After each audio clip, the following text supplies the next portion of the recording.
जी, मैं ज़ुल्फ़िकार सिर्फ Islamic wakening channel की तरफ से आप सबको सलाम पेश करता हूँ और उम्मीद करता हूँ कि आप सब खैरियत से होंगे।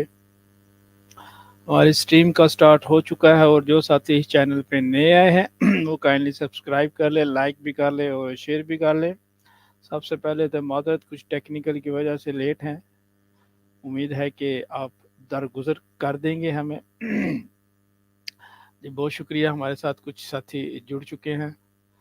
अल्लाह ताला आप सबको जज़ाए खैर दे। जी, आज का टॉपिक जो है वो शिव जी की पूजा या उपासना जो है वो क्यों होनी चाहिए या नहीं होनी चाहिए, ये आज का जो है वो प्रोग्राम है। आज का जो टॉपिक, इस हवाले से हम इंशाल्लाह जो है ना इस प्रोग्राम को लेके चलेंगे।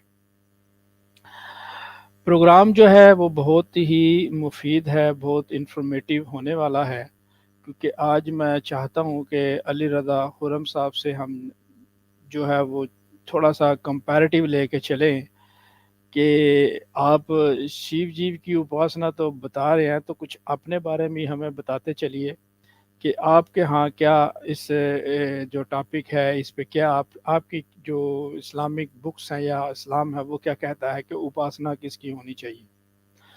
तो स्ट्रीम जो है वो बहुत ही इंफॉर्मेटिव है, बहुत से रेफरेंस आपको मिलेंगे। और ये जो जो उपासना है या ये इबादत वगैरह जो है वो इंशाल्लाह आप अली रज़ा खुर्रम साहब की रिक्वेस्ट है कि दोनों को ज़रा लेके चलें, ताकि थोड़ा सा जो है सनातन जो है उनको भी पता चले कि उपासना जो है होनी चाहिए तो किसकी होनी चाहिए, और अगर वो जिसकी कर रहे हैं क्या वाकई उसकी उपासना जो है वो ज़रूरी है कि ज़रूरी नहीं है। तो मैं यही करूँगा कि आप काइंडली व्हाट्सएप ग्रुप में इस लिंक को शेयर करें और ज़्यादा से ज़्यादा करें, क्योंकि आज जो है तकाबल होने वाला है दोनों जो है तरफ से कि सनातन में जो है उपासना या कॉन्सेप्ट जो है वो क्या है। और अली रज़ा खुर्रम साहब से रिक्वेस्ट है कि अगर आपकी तैयारी है तो काइंडली आप हमें वो भी बताते चलिए, ताकि दोनों को आप लेके चले। एक तरफ तो ना होना कि जी जी शिव जी की उपासना, तो फिर मज़ा तो तब है कि आप दोनों को लेके चले। तो उम्मीद करता हूँ कि आप थोड़ा सा शेड्यूल हमें हमारे नाजरीन को बताएंगे कि उपासना जो है वो किसकी होनी चाहिए क्या। तो शेयर जो है वो टिक टिका के करें। लिंक जो है वो हम जो है स्ट्रीमिंग जो प्रेजेंटेशन के बाद है वो देते हैं। तो हम पहले सनातनियों को कहेंगे कि वो आके अपने इस जो कॉन्सेप्ट है उसको क्लियर करें और हमें भी बताएं, और जो उनके बाद फिर इंशाल्लाह हम अपने मुस्लिम भाइयों को भी लेंगे। मैं दोबारा आपको बताता चलूँ कि जो आज का प्रोग्राम है वो बहुत ही इंफॉर्मेटिव है। रेफरेंस जो दिए जा रहे हैं या दिए जाएंगे वो भी आपको नोट कर लेने चाहिए, क्योंकि इसका हमारा जो मकसद जो यही है कि हम जो अवेयरनेस है, जो राइट वे है वो बताते चलें, ताकि जो हमारी आने वाली नस्लें हैं, जो हमारे सुनने वाले हैं, बच्चे हैं, बच्चियां हैं, वो इन रेफरेंस को लिख लें और जहाँ कहीं ज़रूरत पड़े और वहाँ पे कोट आप कर सकें। तो स्ट्रीम जो है वो मज़ेदार होने वाली है, अच्छी इंफॉर्मेटिव। लाइक को आप जो है वो करते रहिए, ताकि ये मैसेज ज़्यादा से ज़्यादा लोगों तक पहुँचे। इस्लामिक पिकनिक चैनल पे अली रज़ा खुर्रम साहब को मैं वेलकम करूँगा। अली रज़ा खुर्रम साहब का तारफ़ तो मैं क्या आप कराऊँ, आप जानते ही हैं कि एक अच्छे व्यक्ति हैं और इल्म इल्म से इनका ज़्यादा लगाव है। तो हमेशा यूनिक रिसर्चेज़ हमारे सामने लेके आते हैं, अच्छे से अच्छा जो है वो कंटेंट लेके आते हैं। हमें चाहिए कि इनके कंटेंट की जो रिस्पेक्ट करें और इनके कंटेंट को हम ज़्यादा से ज़्यादा जो है आगे लेके जाएँ, लोगों तक जो है वो दें, ताकि जो है इनका जो कंटेंट है ज़्यादा से ज़्यादा जो है वो लोगों तक पहुंच सके। लाइक और शेयर ये नहीं भूलना। तो मैं आपकी मोहब्बत प्यार में अली रज़ा खुर्रम साहब को वेलकम करता हूँ, और इस तरीके से वेलकम करता हूँ कि आज हमें दोनों तरफ से लेके चलिए, मज़ा आ जाए, ताकि हमारा भी जो हमारे पास जो कॉन्सेप्ट है वो क्या है, वर्शिप का, उपासना का, ताकि हमारा भी जो है वो थोड़ा सा ईमान मजबूत हो और उसके साथ-साथ हमारे जो सनातनी भाई हैं, उन तक भी वो पैगाम पहुँच सके जो हम पहुँचाना चाहते हैं या आप डिलीवर करना चाहते हैं कि भाई अगर हम शिव जी की उपासना नहीं करते तो क्यों नहीं करते? और अगर हम अल्लाह की इबादत करते हैं तो क्यों करते हैं? तो दोनों का जो है अगर आप हो सके तो लेके चलें, तो मैं आपको वेलकम करता हूँ, दिल की गहराइयों से लोगों की मोहब्बत और तालियों में अली रज़ा खुर्रम साहब अस्सलाम वालेकुम, welcome to Islamic awakening stream पे साहब। जी, ज़ुल्फ़कार अशरफ साहब बहुत शुक्रिया। उम्मीद करता हूँ कि आप खैरियत से होंगे और हमारे तमाम नाज़रीन भी बख़ैरियत होंगे। ज़ुल्फ़कार अशरफ साहब बहुत बेहतरीन अंदाज़ से आपने प्रोग्राम का आगाज़ किया और आपने ये गुज़ारिश भी की कि हमें चाहिए कि कंपैरेटिवली बात की जाए। तो इंशाअल्लाह ताला मैं कोशिश करूँगा। प्रोग्राम तो मेरा इस अंदाज़ से था कि मैं शिव जी की उपासना क्यों की जाती है, उस चीज़ को सामने रखा जाए और अपने सनातनी भाइयों से पूछा जाए कि आखिर वो कौन से गुण हैं शिव जी के, जिसकी बुनियाद पे आप शिव जी को उपासना के काबिल, पूजा के काबिल समझते हैं। उनकी मूर्तियाँ बनाते हैं और उनकी मूर्तियों को भी पूजते हैं। शिव जी तो पता नहीं कहाँ मौजूद हैं, कैलाश पर्वत वाली बात तो जो है वो तो जाके देख लिया, वहाँ पर तो कुछ नहीं है, जहाँ का दावा किया जाता था। लेकिन घर-घर के अंदर, मंदिर-मंदिर के अंदर शिव और शिवलिंग को बड़ी अहमियत दी गई और उसकी उपासना की जाती है। आज का प्रोग्राम तो यही है कि हम जानने की कोशिश करें कि आखिर वो कौन-सा कारण है जिस वजह से शिव जी की उपासना और पूजा की जाती है। और मैं उम्मीद करता हूँ कि हमारे सनातनी भाई तशरीफ लाएँगे। इस्लाम के हवाले से मैंने अल्लाह ही इबादत के लायक क्यों है, अल्लाह ही की पूजा उपासना इबादत क्यों, इसके ऊपर पूरी एक स्ट्रीम कर चुका हूँ और उसके अंदर वो क्राइटेरिया दे चुका हूँ जिस बुनियाद पे अल्लाह की उपासना पूजा होनी चाहिए। आज भी मैं कुछ इशारतन क्योंकि आपने फरमाया तो मैं कोशिश करूंगा कि ये चीज बयान की जाए और कंपैरेटिवली चला जाए। यहाँ पर कुछ चीजें मैं कंपेयर जरूर करूंगा जैसा कि आपने फरमाया कि शिव जी के हवाले से हम जिन चीजों का जिक्र करेंगे हम देखेंगे कि इस्लाम में वो चीजें इस्लाम ने किस अंदाज से ली हैं और किस अंदाज से पेश की। शिव जी का किरदार क्या रहा, तो एक हैंडसम मैं समझता हूं कि ये कंपैरिजन होगा और सुनने वालों के लिए, समझने वालों के लिए इसमें बहुत आसानी हो जाएगी। ये आपने बहुत अच्छा किया। मैं इंशाल्लाह अपना ज़हन जो है इस अंदाज से बना के प्रोग्राम को हम इसी तरह आगे लेके बढ़ेंगे। कबल इससे मैं बताता चलूं कि इस्लामिक अवेकनिंग चैनल का कतन ये मकसद नहीं है, ना कभी ये मकसद रहा कि किसी की दिल आज़ारी की जाए, किसी की धार्मिक भावनाओं को भड़काया जाए। कतन ये मकसद नहीं है। हाँ, हमारे चैनल का एक मकसद है कि मुख्तलिफ आइडियोलॉजीज़ के ऊपर बात की जाए, हेल्दी गुफ्तगू की जाए, डिस्कशंस की जाएँ, ताकि आज के नफ्सा-नफसी के माहौल के अंदर लोगों के लिए सोचने-समझने का जो है वो हम ज़रिया बन सकें और दुरुस्त इन्फॉर्मेशन, बेहतर इन्फॉर्मेशन, सच्ची इन्फॉर्मेशन लोगों तक पहुँचाई जा सके और बेहतर अंदाज से आपस में गुफ्तगू की जा सके ताकि मुख्तलिफ आइडियोलॉजीज़ को हम मुख्तलिफ अंदाज से समझ सकें। इसलिए कतन हमारा कभी ये मकसद नहीं रहा, ना किसी मज़हबी शख्सियत को टारगेट करना हमारा मकसद है। हमारा मकसद ज्ञान और आगाही को बढ़ाना है और अपने ज्ञान में इजाफे की कोशिश है कि आप दोस्तों के साथ, भाइयों के साथ गुफ्तगू करके अपने भी नॉलेज को बढ़ाया जाए। तो चलते हैं जी प्रोग्राम की तरफ और फिर देखते हैं कि शिव जी, मुझे ये लगता है कि जहाँ से इब्तिदा होती है, वो सबसे फेस वैल्यू होती है इंसान की। जैसे ज़ुल्फ़िकार अशरफ साहब सामने बैठे हैं, तो सबसे पहले हमारा जिस चीज़ से तारुफ होता है, इससे कबल के ज़ुल्फ़िकार अशरफ साहब गुफ्तगू फरमाएँ और हम उनकी गुफ्तगू से उनके बारे में अंदाजा लगाएं, सबसे पहले हमारा साबका पड़ता है जुल्फ़िकार अशरफ साहब के हुलिये से, तमाम इंसानों के हुलिये से। यानी कि हुलिया बहुत ही अहम और अहमियत की हामिल चीज है। तो हम चलेंगे यहाँ से कि शिव जी के बारे में क्योंकि कहा जाता है, जुल्फ़िकार अशरफ साहब आपके माइक से बिल्कुल। डिस्टॉर्शन हो रही है।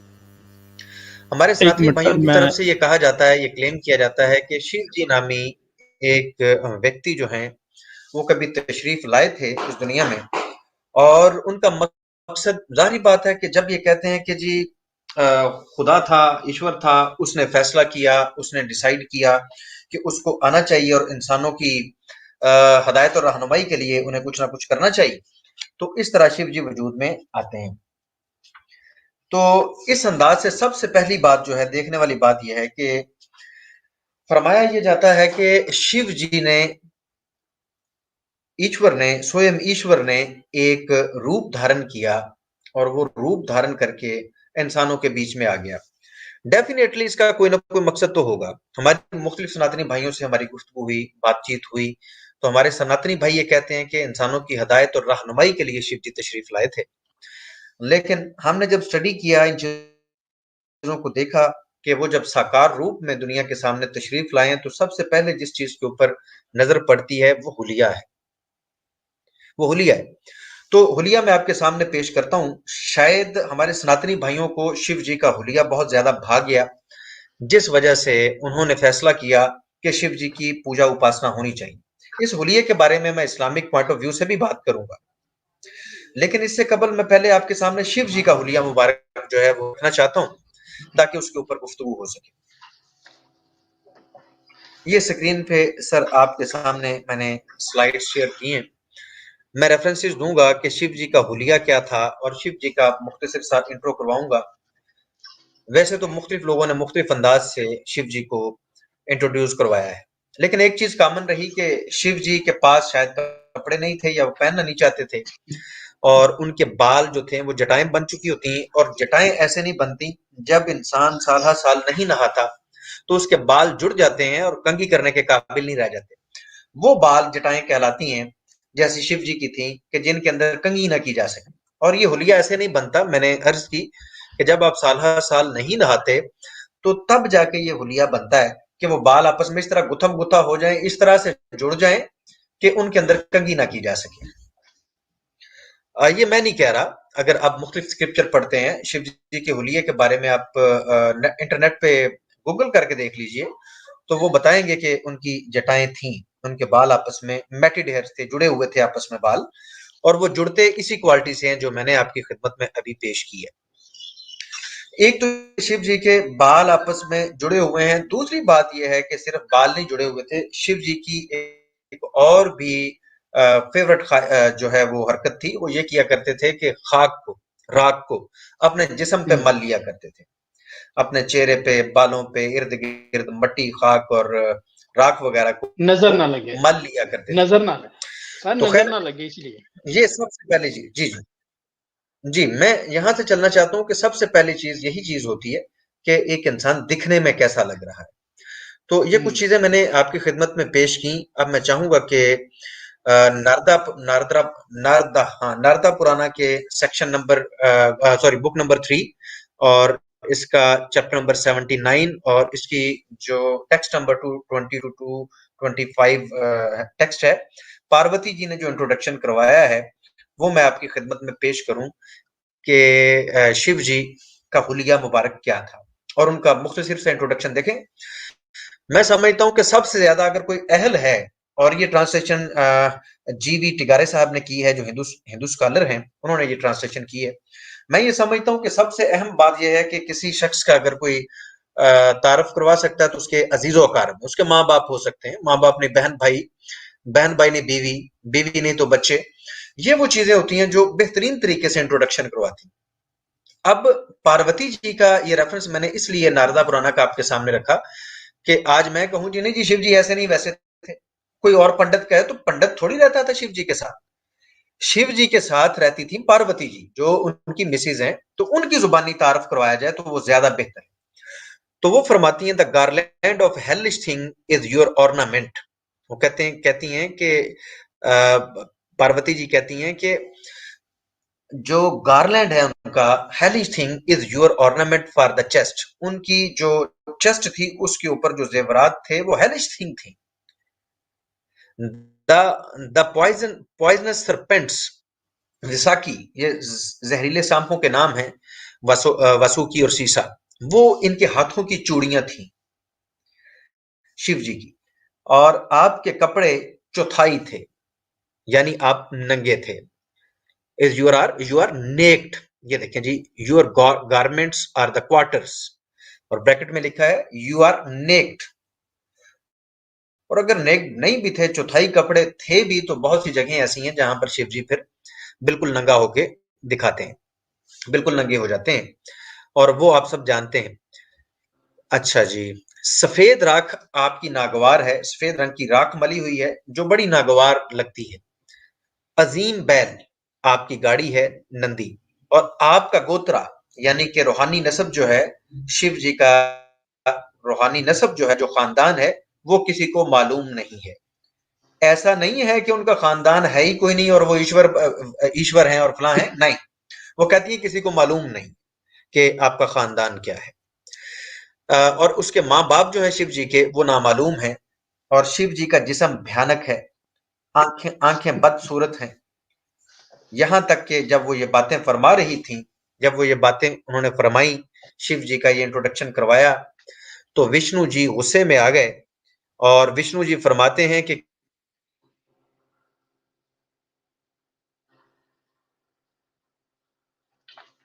आपको हेलो। काट लूंगा, मैं अपना सर काट दूंगा। जी जुल्फकार भाई। आपकी आवाज कट रही थी सर। अब जी ठीक अब है आ सर। रही है। जी जी। ठीक है। जब ये तारुफ शिव जी की पत्नी पार्वती जी ने करवाया, तो उस वक्त विष्णु जी मौजूद थे। उन्होंने कहा मैं आत्महत्या कर लूंगा। ये तो कहते हैं जी वो खुदा हैं, वो भी त्रिमूर्ति के खुदा हैं जो मर सकते हैं जी, खुदकशी कर सकते हैं। विष्णु जी कहते हैं मैंने अपना सर ही काट लेना है। तो जब उन्होंने सर काटने की कोशिश की तो शिव जी ने मना किया और उन्होंने कहा कि पार्वती की बातों के जो बातें उसने कही हैं वो कोई बुरी बातें नहीं है, उनसे तुम्हें गुस्सा नहीं होना चाहिए, कोई बात नहीं, खैर है, मुझे मेरे लिए ये कोई नागवार बातें नहीं। मैं हमेशा यहाँ पर जब ये पढ़ता हूँ सोचता हूँ, तो विष्णु जी अपना सर काटने पे तैयार हो गए, लेकिन शिव जी को ये नहीं कह रहा है कि भाई नहा लें, कपड़े कुपड़े पहने, आपकी बीवी आपसे तंग है। शिव जी ये कोई अच्छी बात नहीं। अब किसी की पत्नी के पास उसका शौहर इस हाल में जाए कि उसने जिस्म के ऊपर ऐसी चीजें गंदी मंदी मली हुई हैं हुँ, और इस तरह का गंदा हुलिया है, तो उसकी बीवी जाहिर बात है उससे कराहत करेगी, उसका दिल नहीं चाहेगा पास जाने को, या बिल्कुल। उसका ये दिल नहीं चाहेगा कि उसका हस्बैंड जो है इस हालत में उसके पास आए। तो विष्णु जी को उल्टा गुस्सा पार्वती जी पे आ गया है। ये नहीं कह रहे शिव जी कोई शेप शूप बनवा लें, जहां जहां से आपके बाल बढ़ गए हैं वो कटवा कटवू लें, कोई शेप शूप बना लें और कोई अच्छा हुलिया बना के कोई खुशबू वगैरह लगा के अपनी पत्नी के सामने आए और हमारे सामने आए। तो ये कहने की बजाय वो कहते हैं मैं मर जाऊंगा। ये बातें क्यों हुई हैं? जब हुलिया ही ये है तो फिर यही बातें होंगी ना विष्णु जी, आप हुलिया बेहतर करवा दें। बिल्कुल। ये बड़ी मजे की कहानी है शिव जी की। जुल्फकार साहब, सबसे पहले जिस चीज से वास्ता पड़ता है वो लिबास है, इंसान की वज़ाकता है। ये बिल्कुल। मैंने आपके सामने एक पॉइंट रखा है। शायद शिव जी क्योंकि इस चीज का ख्याल नहीं रखते थे, कपड़ों वगैरह को पहनते नहीं थे, नहाने को वो अच्छा नहीं समझते थे, खाक मट्टी वगैरह अपने जिस्म पे वो खुद लगा लेते थे, और आंखें उनके सांपों को उन्होंने बांधा हुआ था, खोपड़ियों को उन्होंने गले में बांधा हुआ था। तो ये हुलिया है शिव जी का। तो ये कैसा हुलिया है? अगर ऐसे हुलिये में कोई शख्स आपके सामने आ जाए तो मुझे लगता है कि जुल्फकार साहब आप कहेंगे यही जान ही ईश्वर है, निकल जाए। इसी की उपासना होनी चाहिए। क्योंकि मुझे लगता है कि हमारे हिंदू भाइयों को जो सबसे पहली चीज है वो तो ये थी, ये पसंद आई है, इससे उन्होंने डिसाइड किया कि नहीं भाई ये इनकी इनकी पूजा बिल्कुल, उपासना होनी चाहिए। शायद उनका हुलिया हुलिया जो है वो मुतासर कुन। आप इस बिल्कुल। पे क्या अली कहते रज़ा हैं? साहब वही ना बिल्कुल अली रज़ा साहब ये तो कहावत भी है ना first impression is the last impression. जी उन्होंने जी। यही देख के उन्होंने लास्ट कर लिया था। अच्छा। तो वो इसी चीज़ में जो है जब उन्होंने शिव जी को फर्स्ट नज़र में वो कहते नहीं पहली नज़र में देखा तो दिल आ गया। उन्होंने कहा नहीं यार ये जो व्यक्ति है ना यही यही उपासना के काबिल है। कि शिव जी। जी के हर तरीके के राख मली हुई थी कि इतने हसीन थे कि कहीं नज़र ना लग जाए इसलिए तो वो राख अपने फेस पे और जिस्म पे मलते थे कि नज़र ना लग जाए। वो राख नज़रवट्टू थी सर। इसलिए अच्छा वो अच्छा। राखी जो है ना अपने आप मार के जाते थे कि कहीं मुझे नज़र ना लग जाए। जी, जी। ठीक हो गया जी। लिंक पुराण का रेफरेंस आपके सामने स्क्रीन पे है, इसमें से भी मैं आपको एक रेफरेंस दे दूं। कहते हैं जी the lord had vulgar treats. जो शिव जी थे उनके अंदर बुरी खसलतें थी, बेहुदा खसलतें थी, वल्गैरिटी वाली हुँ, खसलतें थी उनके अंदर। ही वॉज स्टार्क न्यूट, वो बिल्कुल ओरिया था, और उन्होंने अपने अज़ा को, अपने जिस्म को राख से आलूदा कर दिया था, और उनके हाथ जो हैं आग के निशानों को घुमाने में मसरूफ रहते थे। उनकी आंखें सुर्ख और धुंधली थीं, कभी वो कहकहा लगाते थे और हैरत से गाते थे, कभी वो दिल फरेब अंदाज में नाचते थे, यानी कि नाचते थे, गाने गाते थे, कभी हंसते थे, क्या कभी बात। रोते थे। ओए होए होए होए। ये शिव जी, शायद ये बात शिव जी की उन्हें मुतासर कुन लगी हो, और इस बात की वजह से ये छोटा सा हल्का सा इंट्रो है, मैंने कहा उसके बाद मैं आपको आगे लेके चलता हूँ। तो आगे चलते हैं जी। ये हुलिया था। हुलिया देख के मेरा ख्याल है कि हमारे सनातनी भाइयों ने कहा कि भाई जो बंदा इस फार्म में रहता हो उसी की ईश्वर, उसको ईश्वर मानना चाहिए और उसकी पूजा उपासना करनी चाहिए। और आज भी हमें कुछ लोग ऐसे दिखाई देते हैं, मेरे पास ऐसी कई वीडियोस हैं और हमारे कई भाइयों ने ये वीडियोस देखी होगी, कि आज भी जो नांगे रहते हैं, बिल्कुल अलिफ नंगे होते हैं, शायद शिव जी को फॉलो करते हुए शिव भक्त, जो मुख्तलिफ गुफाओं में जाके रहते हैं, कभी शहरों में भी आ जाते हैं इसी तरह नंगी हालत में। तो लोग जाते हैं, हिंदू महिलाएं जाती हैं और उनके प्राइवेट पार्ट्स को हाथ लगा के सर झुकाती हैं, और उनको उनकी मतलब वही बात की उनको फीलिंग जाती है कि ये आदमी जो है ना, इसका हुलिया बताता है कि ये जो कहेगा सो हो जाए। तो ये माइंड सेट जो है, ये आज भी हमें सनातनी भाइयों के अंदर दिखाई देता है। लेकिन मेरा नहीं ख्याल कि ये ऐसी चीज है जिसकी वजह से आपको किसी की पूजा उपासना करनी चाहिए। आपने फरमाया था जुल्फकार अशरफ साहब कि मैं साथ ही साथ इस्लाम का मौकफ भी बयान करूं। तो हुलिये के बारे में जो कहते हैं ना जी, हुलिये के बारे में कुरान पाक के अंदर खुसूसन लिबास को लेके अच्छा, अली सूरह रज़ा ग़ुरैश अल-अहज़ाब। साहब, मैं माज़रत चाहता हूँ, एक सिर्फ बात ऐड करना चाहता हूँ।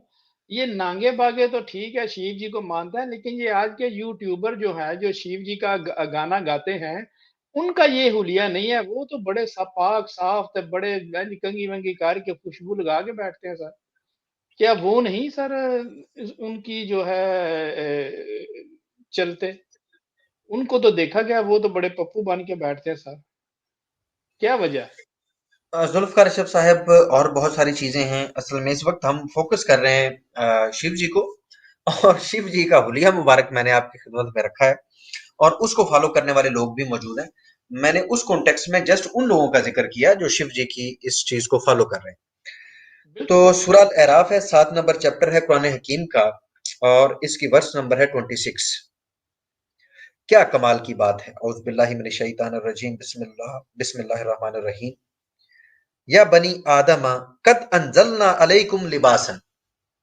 ए फरजंदाने आदम, यहाँ पर हिंदू हिंदू आइडियोलॉजी के मुताबिक एक ईश्वर है जो इस चीज की तमीज नहीं करता, और यहाँ पर एक ईश्वर है जो अपने बंदों को पैगाम दे रहा है, कहता है कि ए बनी आदम, ए आदम की औलादो, ए आदम की औलाद, हमने तुम्हारे लिए लिबास नाज़िल किया जो तुम्हारे शर्म के मुकामात को छुपाए और तुम्हारे लिए आराइश भी हो। हाय, और हाय, हाय! बेहतरीन लिबास तो तकवा का है, कि भाई इस दुनिया के अंदर लिबास नाम की एक चीज मौजूद है, उसको ज़ेबतन करें। ये मैंने इसलिए बनाया है कि इससे आराइश हो, आप खूबसूरत दिखें और हुँ। आपकी शर्म के मुकामात छुप जाएं। इसलिए मैंने ये लिबास दिया है। एक तरफ हिंदू आइडियोलॉजी के मुताबिक, मैं माजर चाहता हूं, ये कोई कंपैरिजन नहीं है, मैं ना कंपैरिजन हिंदू आइडियोलॉजी के साथ तसव्वुर खुदा की आइडियोलॉजी तो नहीं, ये तो आम व्यक्तियों के लिए, आम मुसलमानों के लिए हुक्म है कि आपका गेटअप और हुलिया ऐसा होना चाहिए, जैसा कि आपने मुख्तलिफ जगहों पर पढ़ा। जैसा कि अल्लाह ताला फरमाता है, मर्दों से कहता है कि अपनी आंखों को झुकाओ, और औरतों से कहता है कि अपनी आंखों को झुकाओ। कपड़ों के अलावा भी आपको, आपके अंदर जो है मेंटली आपको इतना स्ट्रांग होना है कि आपको अगर शहवत के जज्बात हैं तो उसके लिए शादी जैसा एक दस्तूर रखा गया है, निकाह जैसा एक दस्तूर रखा गया है, आप निकाह करें। आंखें फाड़ फाड़ के ना देखें, लड़कियों के पीछे ना भागें, लड़के लड़कियों के पीछे, लड़कियां लड़कों के पीछे खराब ना हो। तो आपको चाहिए कि लिबास जेबतन करें। और सफाई सुथराई के बारे में भी मेरा ख्याल है कि ये लफ्ज सफाई, लोग जितना जानते हैं कि इस्लाम के अंदर इस चीज का कितना ख्याल किया गया है। रसूल करीम सल्लल्लाहु अलैहि वसल्लम ने फरमाया कि सफाई निस्फ ईमान है। निस इससे आगे और क्या हो सकता है, कि आपको पता है कि एक दिन में जो इबादत का तरीका रखा गया, उसके अंदर भी 5 दफा आपको वजू करना है। आपके ज़ाहरी हिस्से जो हैं उनको आपने वॉश करना है, और बाकी हिस्से तो डेफिनेटली आपके कवर्ड है। तो एक दिन पाक में, जी जी, जिस्म भी सफाई और पाक। सुथराई का, और इबादत करने के लिए आपको क्योंकि 5 दफा अपने अल्लाह के हजूर खड़े होना है, तो उसके लिए भी आपके कपड़ों का पाक होना जरूरी है, आपकी जगह का पाक होना जरूरी है। मतलब ये कि गंदगी की और नापाकी की गुंजाइश ही कोई नहीं। हिंदू भाइयों, हमें बिल्कुल। बताएं कि ये हमारे लिए, आम व्यक्तियों के लिए ये तरीकाकार है, और यहां पर आपके ईश्वर नंगे हैं। और सिर्फ नंगे नहीं है, उनकी जटाएं बनी हुई हैं, उनके बाल जुड़ चुके हुए हैं, वो अपने जिस्म के ऊपर राख मल रहे हैं, वो खोपड़ियां उन्होंने गले के अंदर पहनी हुई हैं। ये क्या है? जुल्फकार साहब ने कहा, तो मैंने कहा ठीक है, मैं थोड़ा थोड़ा इन चीजों को साथ लेके चलूं, जबरदस्त, कि बहुत गौर प्यारा, तो करें जी, बहुत प्यारा। गौर तो किया जाए, सोचा तो जाए, क्योंकि सोचने में कोई ऐप नहीं है। ये एक स्टोरी है, इसके ऊपर हम काफी दफा बात कर चुके हैं, अब मैं इसको मुख्तसर करूंगा कि शिव जी जो हैं, इनकी जब शादी सती जी के साथ होती है, सती नामी एक खातून के साथ, जो मुख्तलिफ पुराणों के अंदर जिक्र है, जिसका शिव पुराण के अंदर भी जिक्र है, जब ये शादी कर लेते हैं सती जी से, तो एक महफिल के अंदर दक्षा जी, जो कि इनके ससुर थे, वो इनको इनवाइट नहीं करते एक दावत पे। और आपको पता है, नाराजगियां हो जाती हैं, नहीं नहीं किया तो फिर क्या इसमें। अब सती जी ये कहती हैं शिव जी को, कहती हैं कि भाई मैंने तो जाना ही जाना है। शिव जी उन्हें समझाते हैं कि भाई उन्होंने हमें बुलाया नहीं है, और बिन बुलाए नहीं जाना चाहिए। हम्म। लेकिन वो कहती हैं कि नहीं, मेरा बाप है, मुझे जाना ही चाहिए, मुझे किसी परमिशन की जरूरत नहीं, अगर नहीं भी दी तो मैं तो जाऊंगी। शिव जी कहते हैं कि अगर आपको लगता है कि आपको जाना चाहिए, तो मैं आपको भेजता हूँ, आप जाएं, ये लें कपड़े लें, तहाइफ लें, बैल लें, मुख्तलिफ चीजें दे के, तोहफे तहाइफ दे के शिव जी रवाना कर देते हैं। वो बहुत बड़ा वहां पर उस वक्त सेक्रीफाइस चल रहा था, और उस सेक्रिफिकेशन के अंदर बहुत से लोगों को इनवाइट किया हुआ था।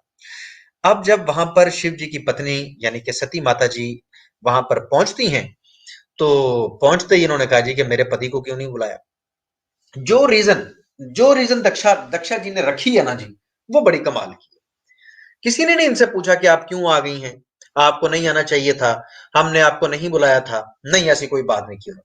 इन्होंने जाके उल्टा पूछा कि भाई सब बैठे हुए हैं, सबको देखा कि बड़ी इज्जत से बैठे हुए हैं, ठाट बाट से बैठे हुए हैं, कपड़े कुपड़े पहने हुए हैं, तो इन्होंने कहा यहाँ पर कोई नागा बंदा तो होना चाहिए था ना जी, मेरे पति को क्यों नहीं बुलाया। लिहाजा इन्होंने जाके ये क्वेश्चन रखा कि आपने मेरे पति को क्यों नहीं बुलाया। वो कहते हैं कि आपके पति को मैं यहां पर कैसे बुलाऊं, आपके पति का हुलिया ये है, वो गंदी जगहों पे रहता है, वो गंदा है, वो उसके जिस्म गंदा है, वो कपड़े नहीं पहनता है, वो नंगा रहता है, यहां पर बंदों में मैं उसको कैसे बुलाऊं। और मैं आप सबसे पूछता हूं, आप सबसे पूछता हूं, जो इस वक्त मुझे सुन रहे हैं और जो मुझे बाद में सुनेंगे, मैं सबसे पूछता हूं, क्या आप एक बेटी का फंक्शन करें घर पे, बेटे का, या कोई और फंक्शन करें जहां पर आप खवातीन को बुलाएं, आप मर्दों को बुलाएं, बच्चों को बुलाएं, तो क्या आप वहां पर नागा साधुओं को बुलवा सकते हैं, जिन्होंने कपड़े ही ना पहने हुए सब बैठे हुए, और ऊपर से वो आ जाए जिसने कपड़े नहीं पहने हुए, तो बच्चे तो डर जाएंगे। चीफ वहां गेस्ट पर तो सर, उन्होंने चीफ गेस्ट, अच्छे अच्छी पोजीशन वाले सर, भगवान आए हुए थे उनकी पार्टी में, दक्षा हाँ की जी, पार्टी पे। उन्होंने यही कहा है कि मेरे पास हम बड़े मुहज्जब लोग मौजूद हैं, मैं ऐसी महफिल में नहीं बुला सकता।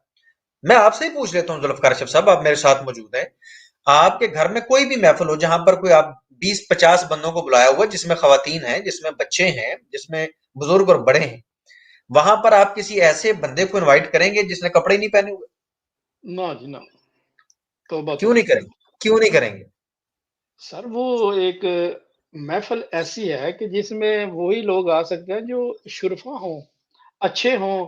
अब ये सांप लेके आ जाए तो वो तो सारे ही नाच के भाग जाएंगे सर। सर, खोपड़ियाँ इसके मसला गले में सिर्फ उस हो। सांप का नहीं है, मसला उस सांप का भी है जिसको ढांपा हुआ नहीं।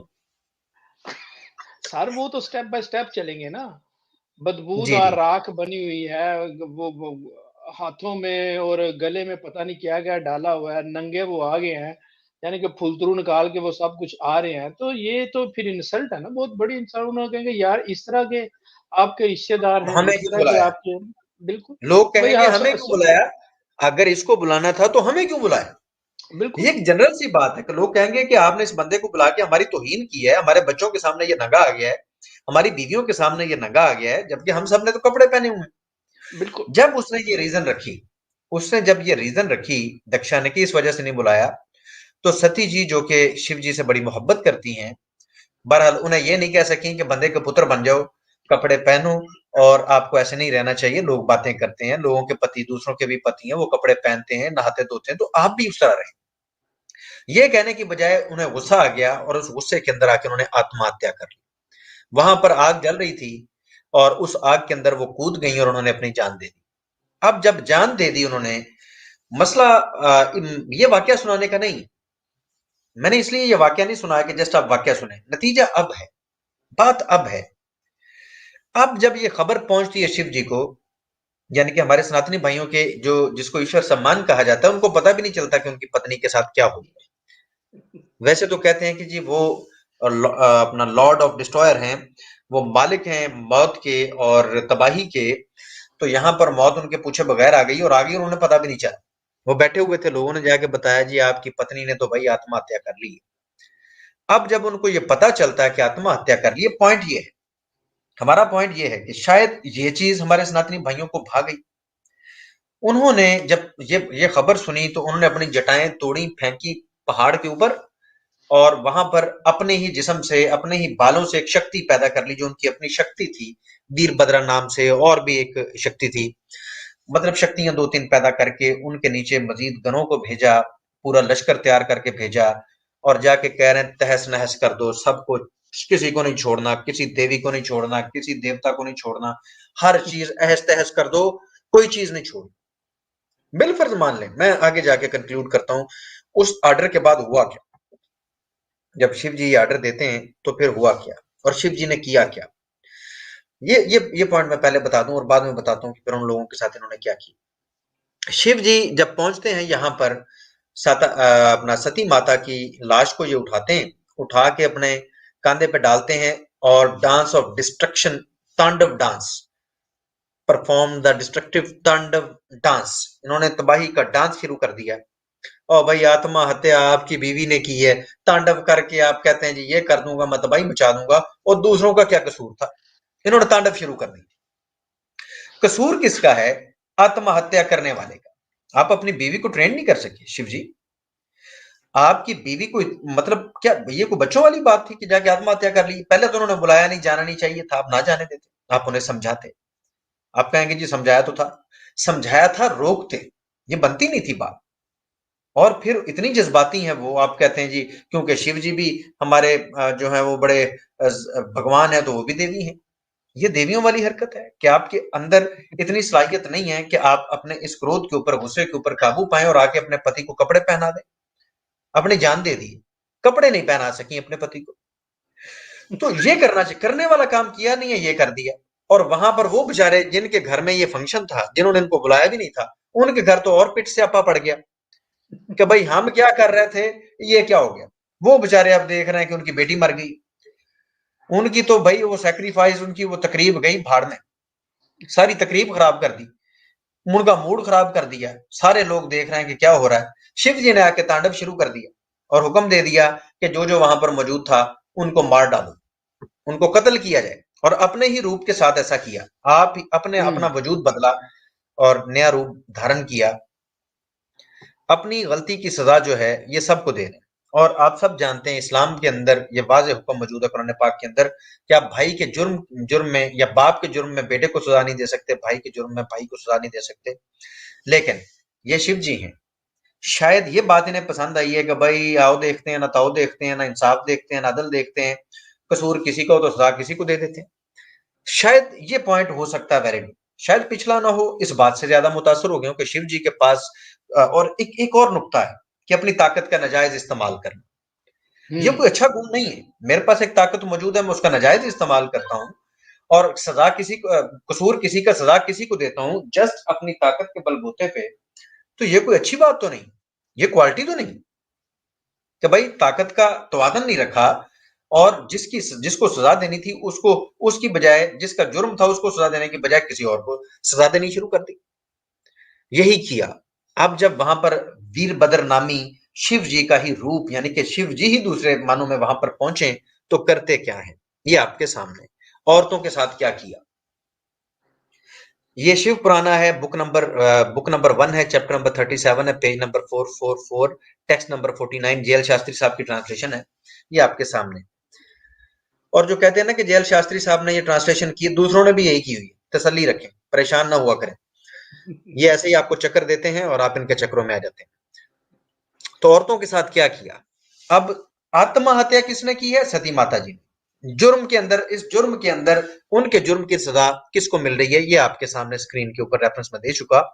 With the tip of his fingers, उसने अपनी फिंगर की टिप के साथ ही cut off the tip of the nose of Saraswati and the Aditi the mother of Devas. जो देवताओं की मां है, देवता भी वहां पर अपनी मां का नाक कटवा के बैठे थे। उसने अपनी नाखून की नोक के साथ, अंदाजा लगाएं कि हुलिया कितना जबरदस्त है, नाखून ही इतने बड़े बड़े में, ये नाखून इतने बड़े हैं कि नाखून के साथ चाकू की तरह नाक काट एक खातून की। क्यों? और जी पत्नी मर गई, पत्नी ने आत्महत्या कर ली। वो पत्नी ने आत्महत्या कर ली है तो इसमें उसका क्या कसूर है? ये सरस्वती का क्या कसूर है? ये अदिति का क्या कसूर है जिसकी नाकें काटी जा रही हैं?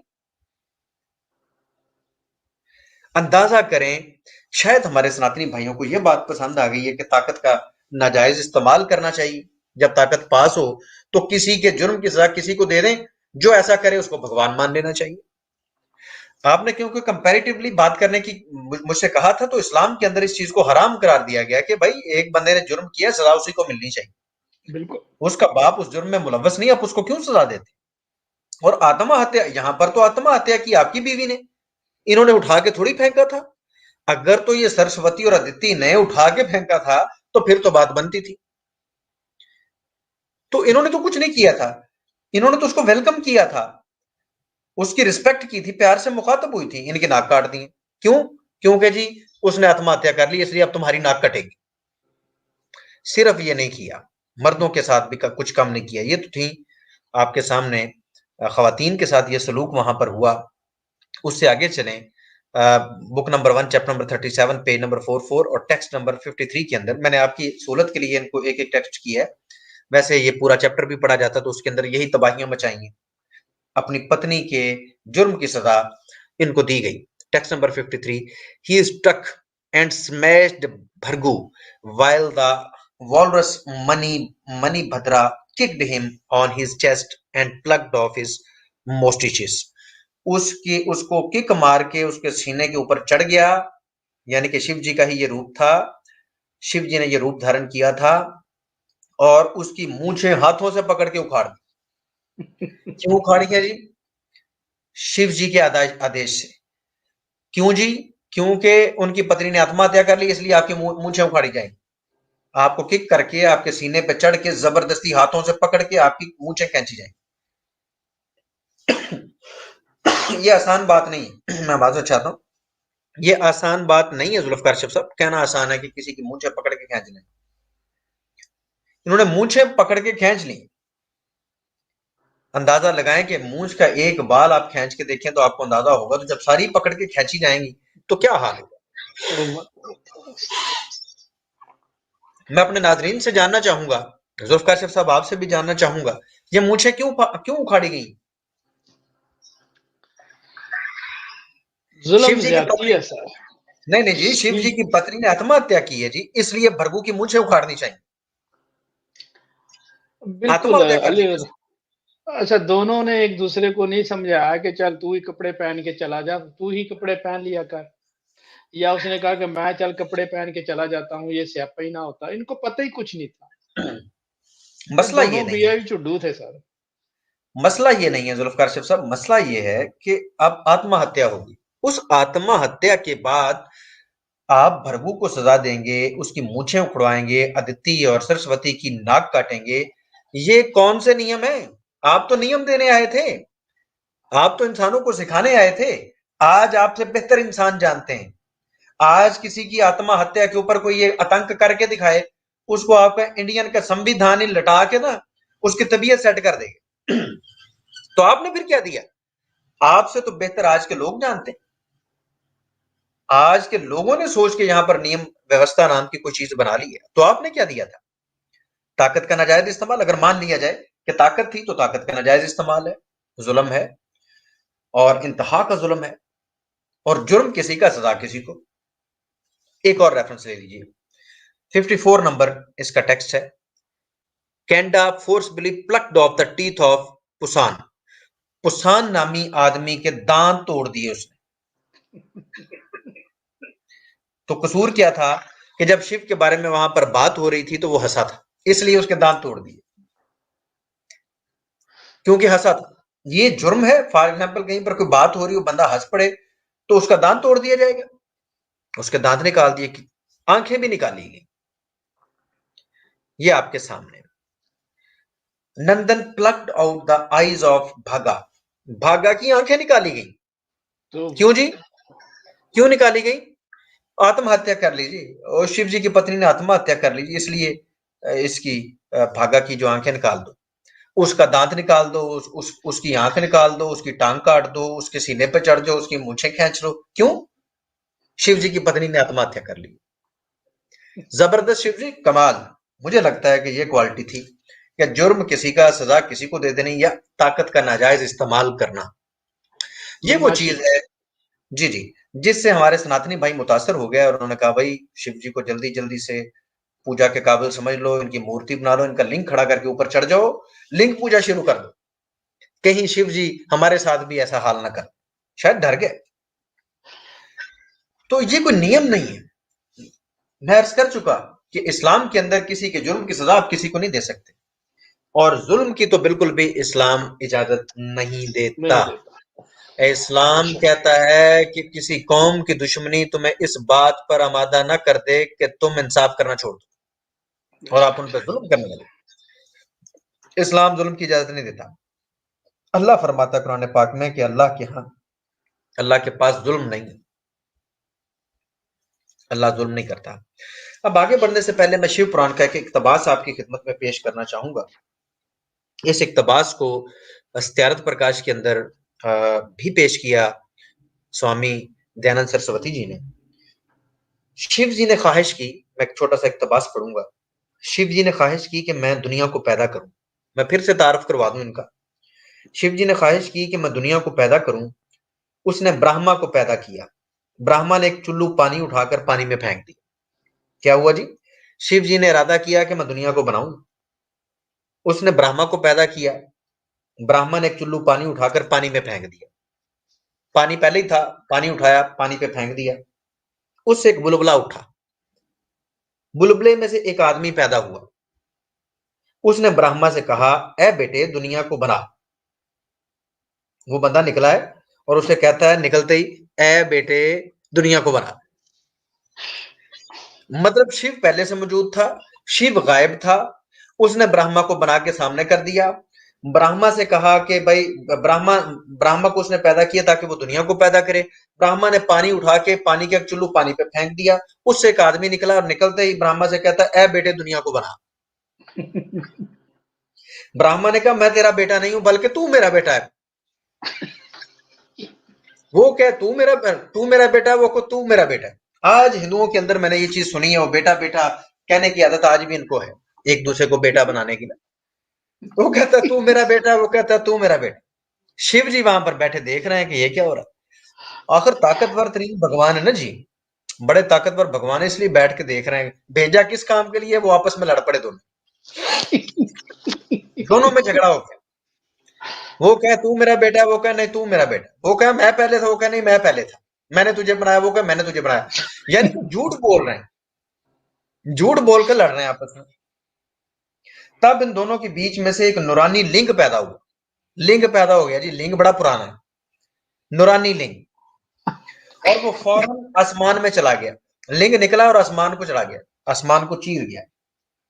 जब उन्होंने लिंग को देखा तो दोनों हैरान हो, ये क्या?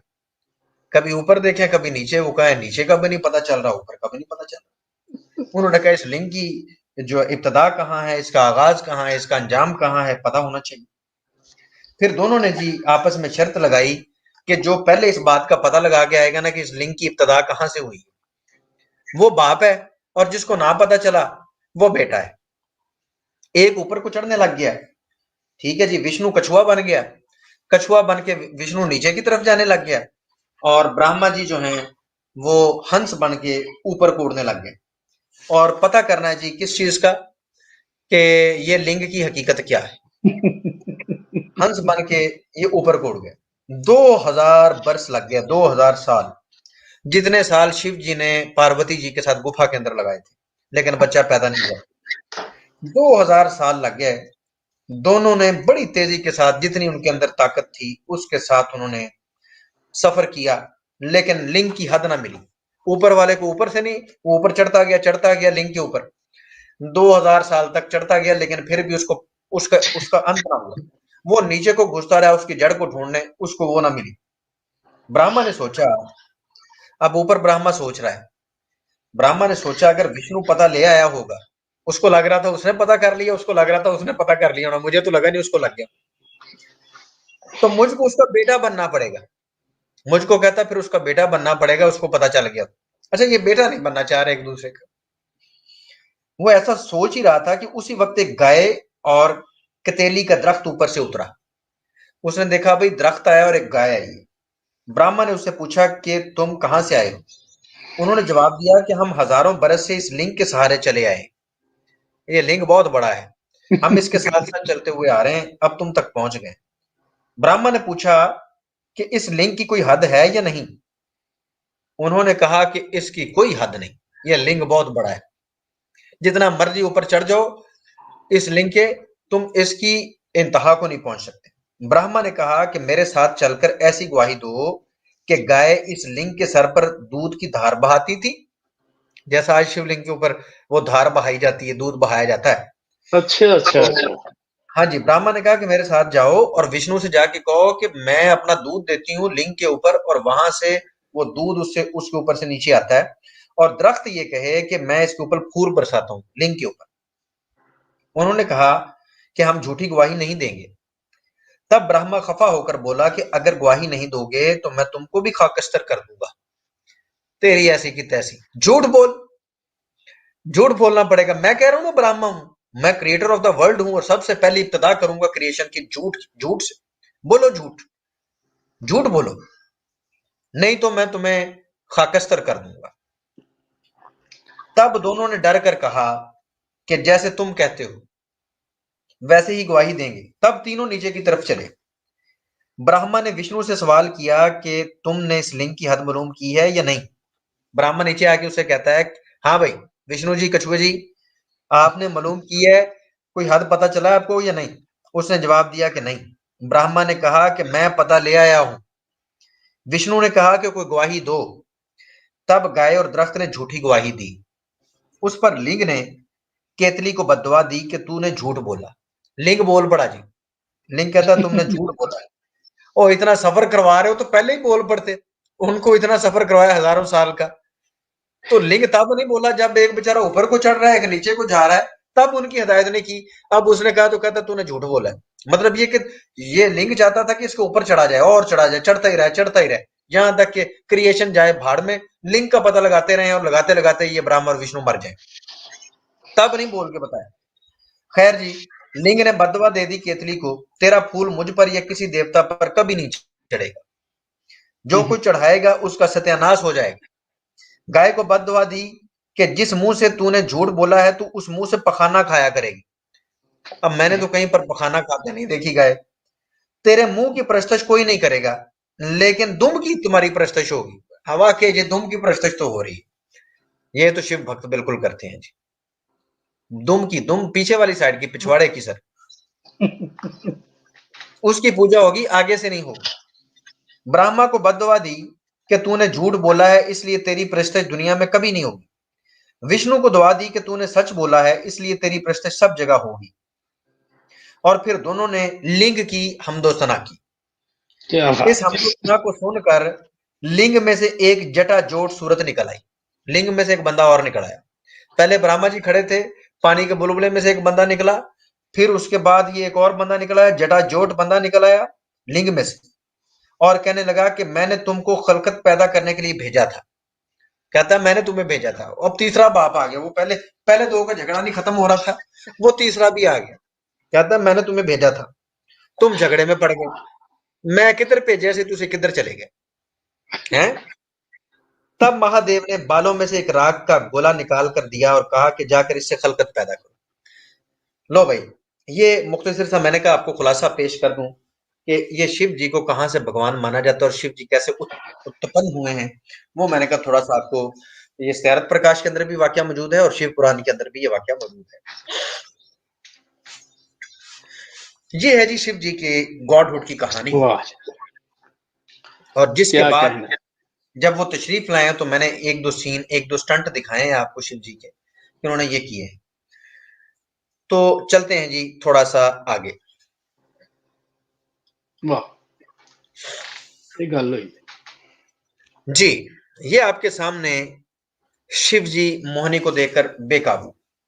हाय, ये आपके सामने स्क्रीन के ऊपर स्वामी प्रभुपादा की ट्रांसलेशन है और श्रीमद् भगवतम है, बुक नंबर 8 है, चैप्टर नंबर 12 है और टेक्स्ट नंबर 24 से लेकर 33 तक है। पूरी स्टोरी इसके अंदर समअप है, लेकिन मैं आपको इसका मुख्तसर खुलासा पेश कर देता हूँ और कुछ और पुराणों की मदद से भी आपको यहाँ पर इसका बैकग्राउंड बताने की कोशिश करूंगा। कि एक खातून थी जंगल के अंदर, उनको शिव जी ने देखा। ये आपको तस्वीर के अंदर सेब दिखाई दे रहा है, या बाल बाल या सेब नाम की कोई चीज जिक्र की गई है वहां पर, कि उस एक खातून थी, शिव जी जा रहे थे, उनकी पत्नी उनके साथ थी। ये खातून देखें कितनी खूबसूरत है और ये सेबों के साथ खेल रही थी। ये एक हाथ से सेब उछालती, दूसरे से पकड़ती, फिर दूसरे से उछालती और इस वाले हाथ से पकड़ती, ऐसे ऐसे खेलती खेलती आगे जा रही थी। शिव जी ने देखा, शिव जी की नजर और सेबों पे पड़ गई, और शिव जी की नजर पड़नी थी और सेबों पे, उस खातून के कपड़े उतर गए। शिव जी की ओह, नजर, आपको पता है, कपड़े फाड़ नजर। हाय, हाय, शिव जी की नजर पड़नी थी कि वो औरत नंगी होगी। जब वो नंगी हो गई तो शिव जी जो है उसके पीछे अपनी बीवी को छोड़ा और उसके ओह, पीछे भाग खड़े हुए। ये आपके सामने स्क्रीन पे Lord Shiva, his good senses taken away by the woman because of lusty desire to enjoy with her। उनका दिल आहा, करने लग गया कि मैं इसके साथ सनातन की प्रैक्टिस करूं, इसके साथ मैं इंजॉय कर लूं जल्दी जल्दी से। बीवी अपनी साथ है, लेकिन इस खूबसूरत खातून को मैं छोड़ नहीं सकता। तो शायद ये बात है, हमारे सनातनी भाइयों को पसंद आ गई कि जैसे ही किसी महिला को देखते तो बल्कि पुरुषों को भी नहीं छोड़ते थे शिव जी। तो मैं बताता हूँ आपको थोड़ा सा आगे जाके, महिला क्या पुरुष किसी चीज को भी छोड़ने कहते हैं नहीं भाई, आज तेरी खैर नहीं, आज तेरे साथ सनातन की प्रैक्टिस हो। तो खैर शिव जी उसके पीछे, वो आगे आगे वो छुपती फिर रही है, शिव जी पीछे पीछे। एक खातून जो आपको दिखाई दे रहा है कि आपसे डर रही है, छुप रही है, शिव जी उस पर रहम नहीं खाते, उस पर तरस नहीं खाते, कहते हैं नहीं आज प्रैक्टिस होगी, आज सनातन की प्रैक्टिस होगी, मेरी बीवी बेशक साथ मौजूद है, इसके सामने होगी, मैं करूंगा आज प्रैक्टिस। कभी इस झाड़ी के पीछे, कभी उस दरख्त के पीछे, शिव जी भी पीछे पीछे पीछे पीछे। शिव जी कहते हैं कि नहीं, शिव जी ने कहा कि आज तो भाई मैं तुम्हारे साथ एंजॉय करके रहूंगा। खैर शायद ये बात पसंद आ गई हमारे सनातनी भाइयों को, ये वो वजह है जिस वजह से शिव जी की पूजा उपासना के लायक समझा गया, जिसके लिए शिवलिंग घर लिए गए, क्योंकि लिंग नहीं काबू में आता। ये देखे ना जी, मसला तो लिंग का था ना, यहाँ पर एंजॉय किस चीज से करना था। सीमन भी उधर से निकला है, सीमन भी उनका गिरा है, ड्रॉप हुआ है, शायद ये वजह। और इस्लाम इस बारे में क्या कहता है? इस्लाम ये कहता है, सीधी सीधी बात है, 17 नंबर सूरा, सूरा बनी इसराइल की आयत नंबर 32, क्योंकि आपने जुल्फकार साहब फरमाया था तो मैं चाहता हूं कि थोड़ा थोड़ा मैं टच देता हूं, आगे निकलूं। बिल्कुल जी, टच देना चाहिए सर। इस्लाम कहता है कि जिना के करीब भी नहीं जाना। 24 नंबर सूरा, सूरा अन-नूर की आयत नंबर 2 के अंदर वाज़ेह तौर पे कहा गया कि जो जिना करता है ये गुनाह है। ये कोई खातून करे या कोई पुरुष करे तो उसको सजा मिलनी चाहिए, उसको सरेआम कोड़े मारने चाहिए, ताकि वो ये जुर्म ना करे। ये जुर्म है और इस जुर्म की सजा देनी चाहिए। तो यहाँ पर आप देख सकते हैं कि इस्लाम का नुक्ता नजर क्या है और कितना एस्टेब्लिश्ड है और किस अंदाज से सोसाइटी को बेहतर करने की कोशिश की गई है इस्लाम की जानब से। लेकिन यहाँ पर मामला गड़बड़ है। इसी कॉन्टेक्स्ट में मैं एक चीज आपकी खिदमत में पेश। इब्राहिम, मुझे दे यहाँ जरा।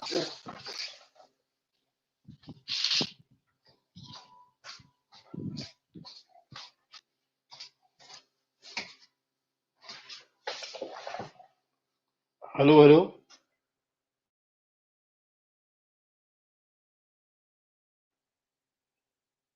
अली साहब आवाज आ रही है? हेलो,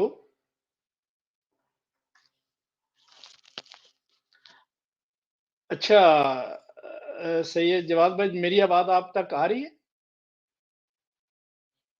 मेरी आवाज़ आ रही है? अली रज़ा ख़ुरम साहब की तो आवाज़ कोई नहीं। मैंने कहा चलो मैं ऊपर जाके कोई ढोल ले आऊँ, क्योंकि आज खुशी का था कि शिव जी तो आज लिंग जो है वो तो बार-बार आ रहा था। मैंने कहा लिंग के ऊपर ही रख दें, धड़ाधड़ ते चटाचट।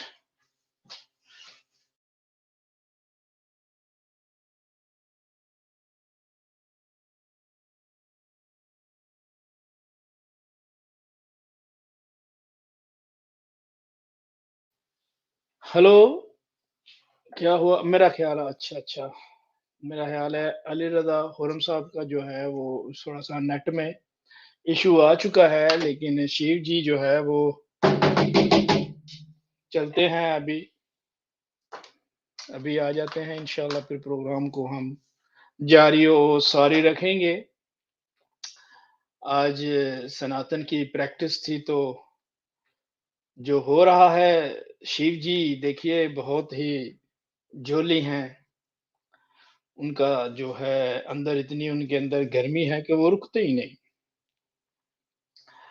वो जब भी कोई लड़की देखते हैं उनका दीवाना दिल बोल पड़ता है, होले होले भाई चल ले फाड़ ले होले होले। अब मोहिनी जी आई हैं, तो अब वो मोहिनी जी के पीछे अपना फुल फॉर्म में चले गए हैं। अपनी पत्नी जो है वो साथ है, लेकिन नहीं ख़्याल उनको आ रहा कि पत्नी के होते हुए मैं दूसरी औरतों को। जी, अली रज़ा ख़ुरम साहब आ गए हैं, मैं उनको ऐड कर लेता हूँ। जी, क्या बात है सर। जी, मैं माज़रत चाहता हूँ, नेट में थोड़ा-सा कोई प्रॉब्लम आ गया जिस वज़ह से मैं आउट हो गया, लेकिन मैं हाज़िर हूँ सर। शायद ये वो रीज़न थी, जिस वज़ह से हमारे सनातनी भाइयों ने डिसाइड किया कि भाई इस शख्स के, इस व्यक्ति के लिंग की भी पूजा होनी चाहिए और इसकी भी पूजा होनी चाहिए, क्योंकि इसका लिंग काबू में नहीं आता। और इसका लिंग इस हद तक खराब है कि ये ना खातून देखता है, ना बंदा देखता है, ना औरत देखता है और ना अपने पुजारियों की बीवियों को देखता है। तो लिहाजा इसके लिंग की तो पूजा होनी ही चाहिए। शायद ये वो रीजन और ये वो कारण था जिस वजह से हमारे सनातनी भाइयों ने डिसाइड किया कि शिव जी की उपासना होनी चाहिए, उनकी पूजा होनी चाहिए, उनकी मूर्तियां बननी चाहिए। शायद ये वजह हो। जुल्फकार शिव साहब, आपके साथ मैंने एक वीडियो शेयर की थी, काइंडली वो वीडियो प्ले कर दीजिए, उसके बाद इसके ऊपर कंक्लूड करते हैं और थोड़ा सा आगे चलते हैं। वो हम वीडियो जो है वो हम ख़वातीन और हज़रात जागते रहिए। शिव जी की जो बेहतरीन प्रैक्टिस वाली चीज़ें हैं वो आने लगी हैं। होशियार।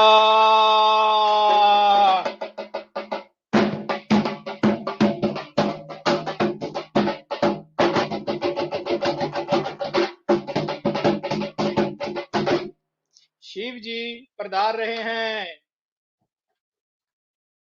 जी जनाब, आ गया जी शिव साहब।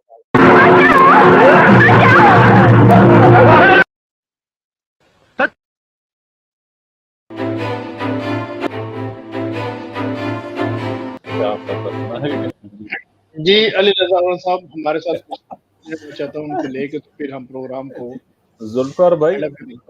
जी, जी। जो देवी भागवतम है ना, उसमें जी जी। वर्ड क्या यूज किया गया मालूम है? ये एक तो बुल इस्तेमाल किया जाता है, लेकिन यहाँ पे बुल एलिफेंट इस्तेमाल किया है कि बुल जैसे एलिफेंट। सांड हाथी के सांड की तरह। ये देखे, मैं दिखाता हूँ आपको। मैं वही पढ़ रहा, जैसे आमिर भाई ने बोला ना, मुझे बड़ी हंसी आ रही थी पीछे। ये स्क्रीन शेयर करें जरा।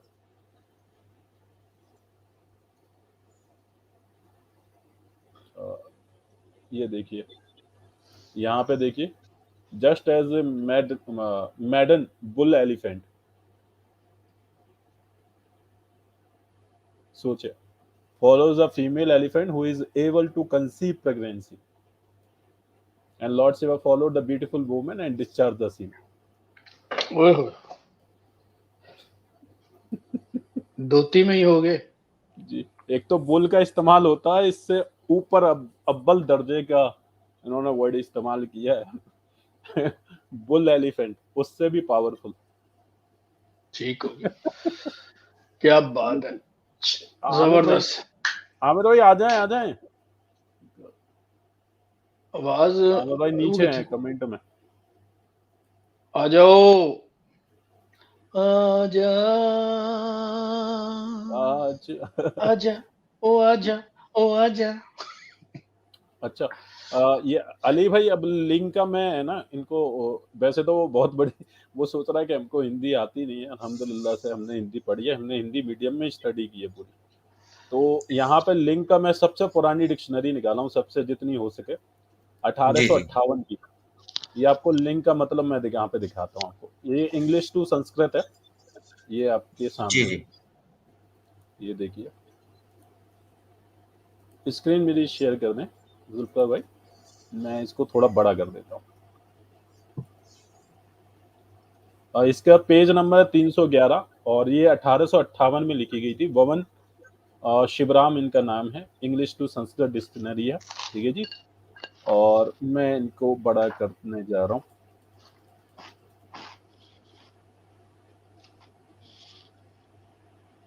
बिल्कुल वहीं पे रुकूंगा जहाँ पे और बड़ा कर दूं। अरे यार 308 पे कैसे पहुंच गया, 310 जी।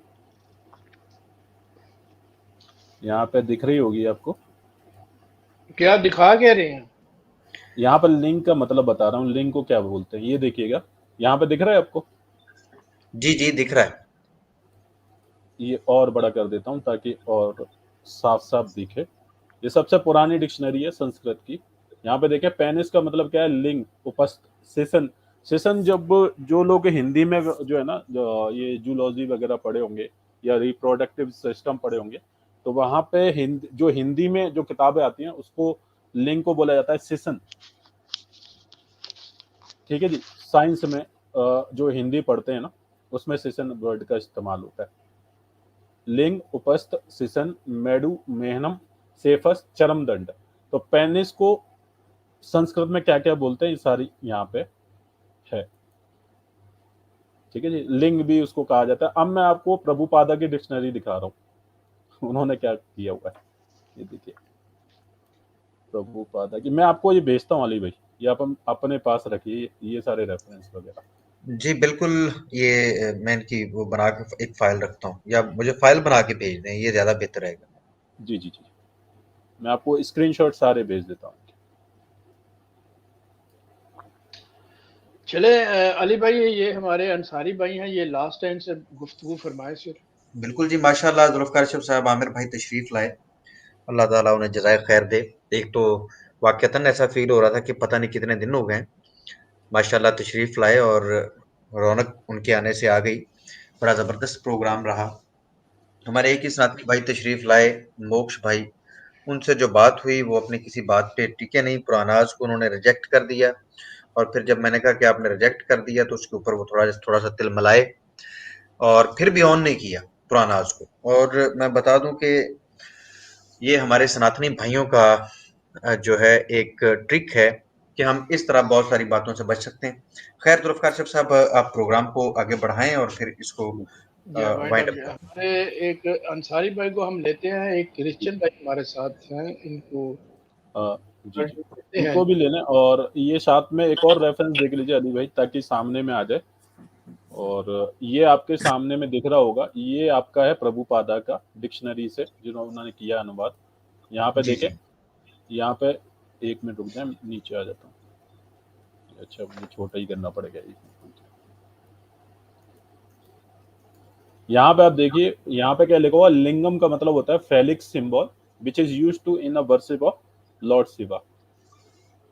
जी दिख रहा है आपको फेलिक सिंबल? जी ठीक है, फेलिक सिंबल जो शिवा का है लिंग। जी यहाँ पर क्लियरली लिखा हुआ है, lingam phallic symbol which is used to worse in the worship of lord Shiva. ठीक हो गया। फेलिक सिंबल वही होता है जिसे पेनिस कहा जाता है। ठीक, जी वेलकम क्रिश्चियन भाई, कैसे? जी कैसे हैं जुल्फ़िकार भाई, खैरियत से?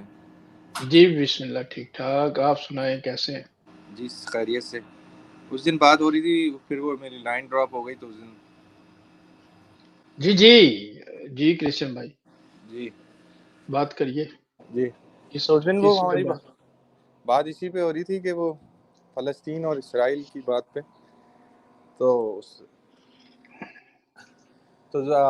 अली भाई ने यही बोला था कि बैठ के तो बात होनी चाहिए, उनके कमेंट्स ये थे। जी क्रिश्चियन भाई, आप क्या कहना चाहते हैं? क्योंकि वो एक इशू है और अल्लाह इंशाल्लाह ताला, अल्लाह के फजल से वो हल हो ही जाएगा। आप अगर स्क्रिप्चर पे बात करना चाहते हैं, आपके अपने स्क्रिप्चर्स हैं, उनके ऊपर अगर आप बात करना चाहें, हमारा स्क्रिप्चर है, उसके ऊपर बात करना चाहें तो कंपैरेटिवली हम बात कर सकते हैं, वो ज़्यादा बेटर है।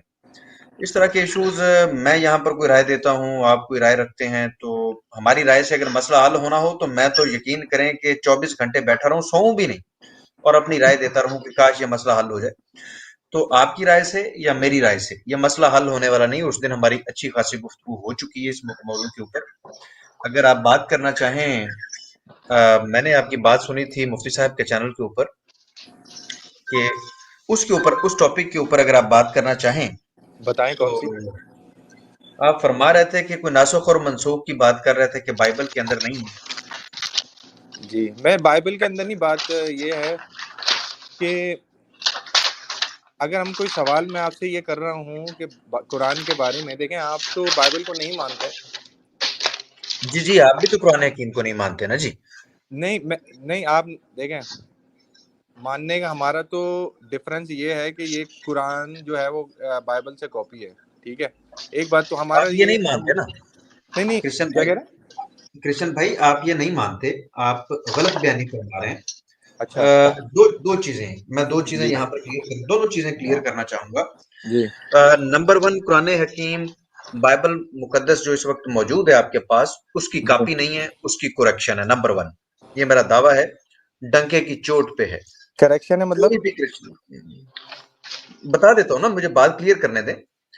मेरी डंके के चोट के ऊपर ये दावा है कि कुरान हकीम मौजूदा बाइबल मुकद्दस जो आपके पास इस वक्त मौजूद है, उसकी कॉपी नहीं है, उसकी करेक्शन है।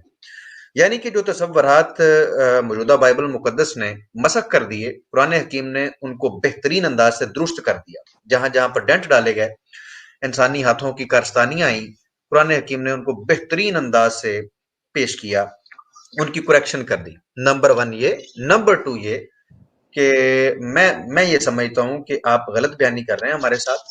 आप कुरान पाक को बाइबल की कॉपी नहीं मानते हैं। ये अच्छा दोनों दावे जो आपने आके बात की है, ये भी आपने गलत बयानी की है। मैं ये साबित कर सकता हूँ, दोनों चीजें साबित कर सकता हूँ।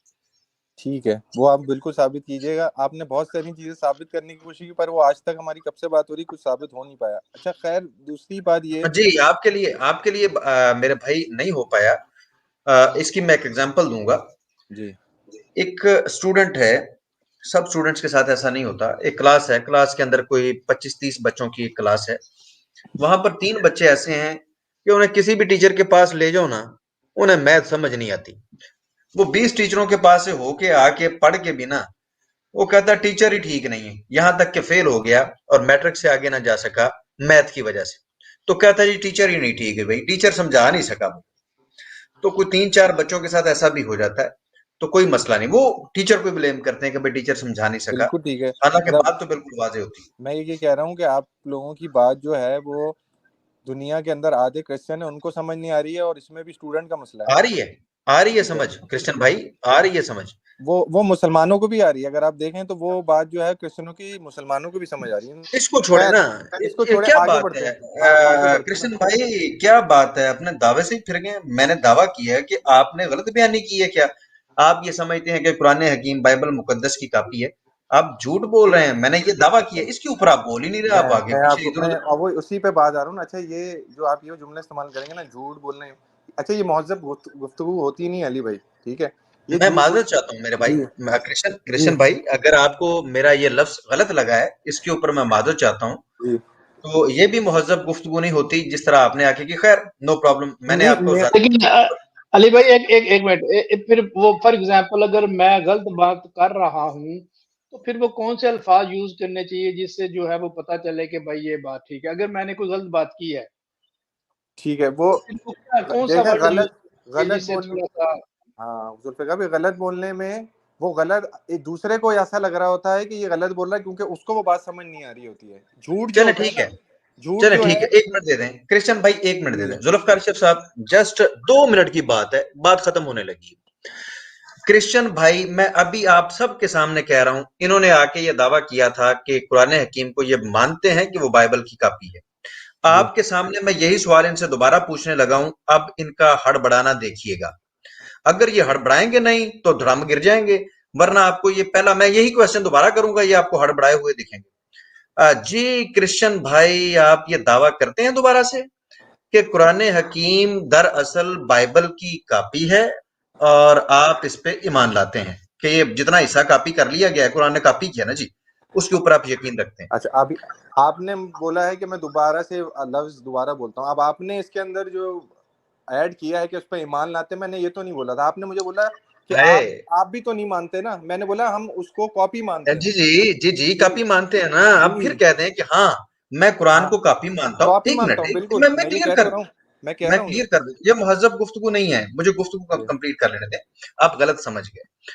देखें, आपने दावा किया था ना, अब हड़बड़ा क्यों रहे? कहें कि अगर बाइबल से कुरान पाक को कॉपी कर लिया गया और कुरान पाक बाइबल का एक हिस्सा है, जी। तो उस हिस्से पे ईमान लेके आइए। मैं बिल्कुल अरे, बिल्कुल मैं कह रहा हूँ, मैं बिल्कुल जो बाइबल के साथ जो है मुंसलिक और वैसे ही मैं अब उसमें जो ईमान लेके मुंसलिक आता हूँ। है, जो मुंसलिक है, बिल्कुल। मतलब ये जी। कि मुकम्मल कुरान जो है वो कॉपी नहीं है, पूरा कुरान कॉपी नहीं है, नहीं, ऐसे ही है। जो कुरान की कॉपी के अंदर जो चीजें हैं जिसमें जीसस की बर्थ कैसे हुई, वर्जन मैरी से हुई है, इब्राहिम का किस्सा, तो इस पे तो हम ईमान लाते हैं। इसमें हमारे लिए कौन सी वो दूसरी अच्छा, बात है? दो हिस्से कर दिए ना, फिर आपने दो हिस्से कर दिए। कुरान पाक में ये भी है, इसको मानते हैं कि ये बाइबल ही का वर्जन है। अभी आप आधा आधा कुरान 50% तो आपने फर्क कर दिया कि नहीं भाई कॉपी नहीं।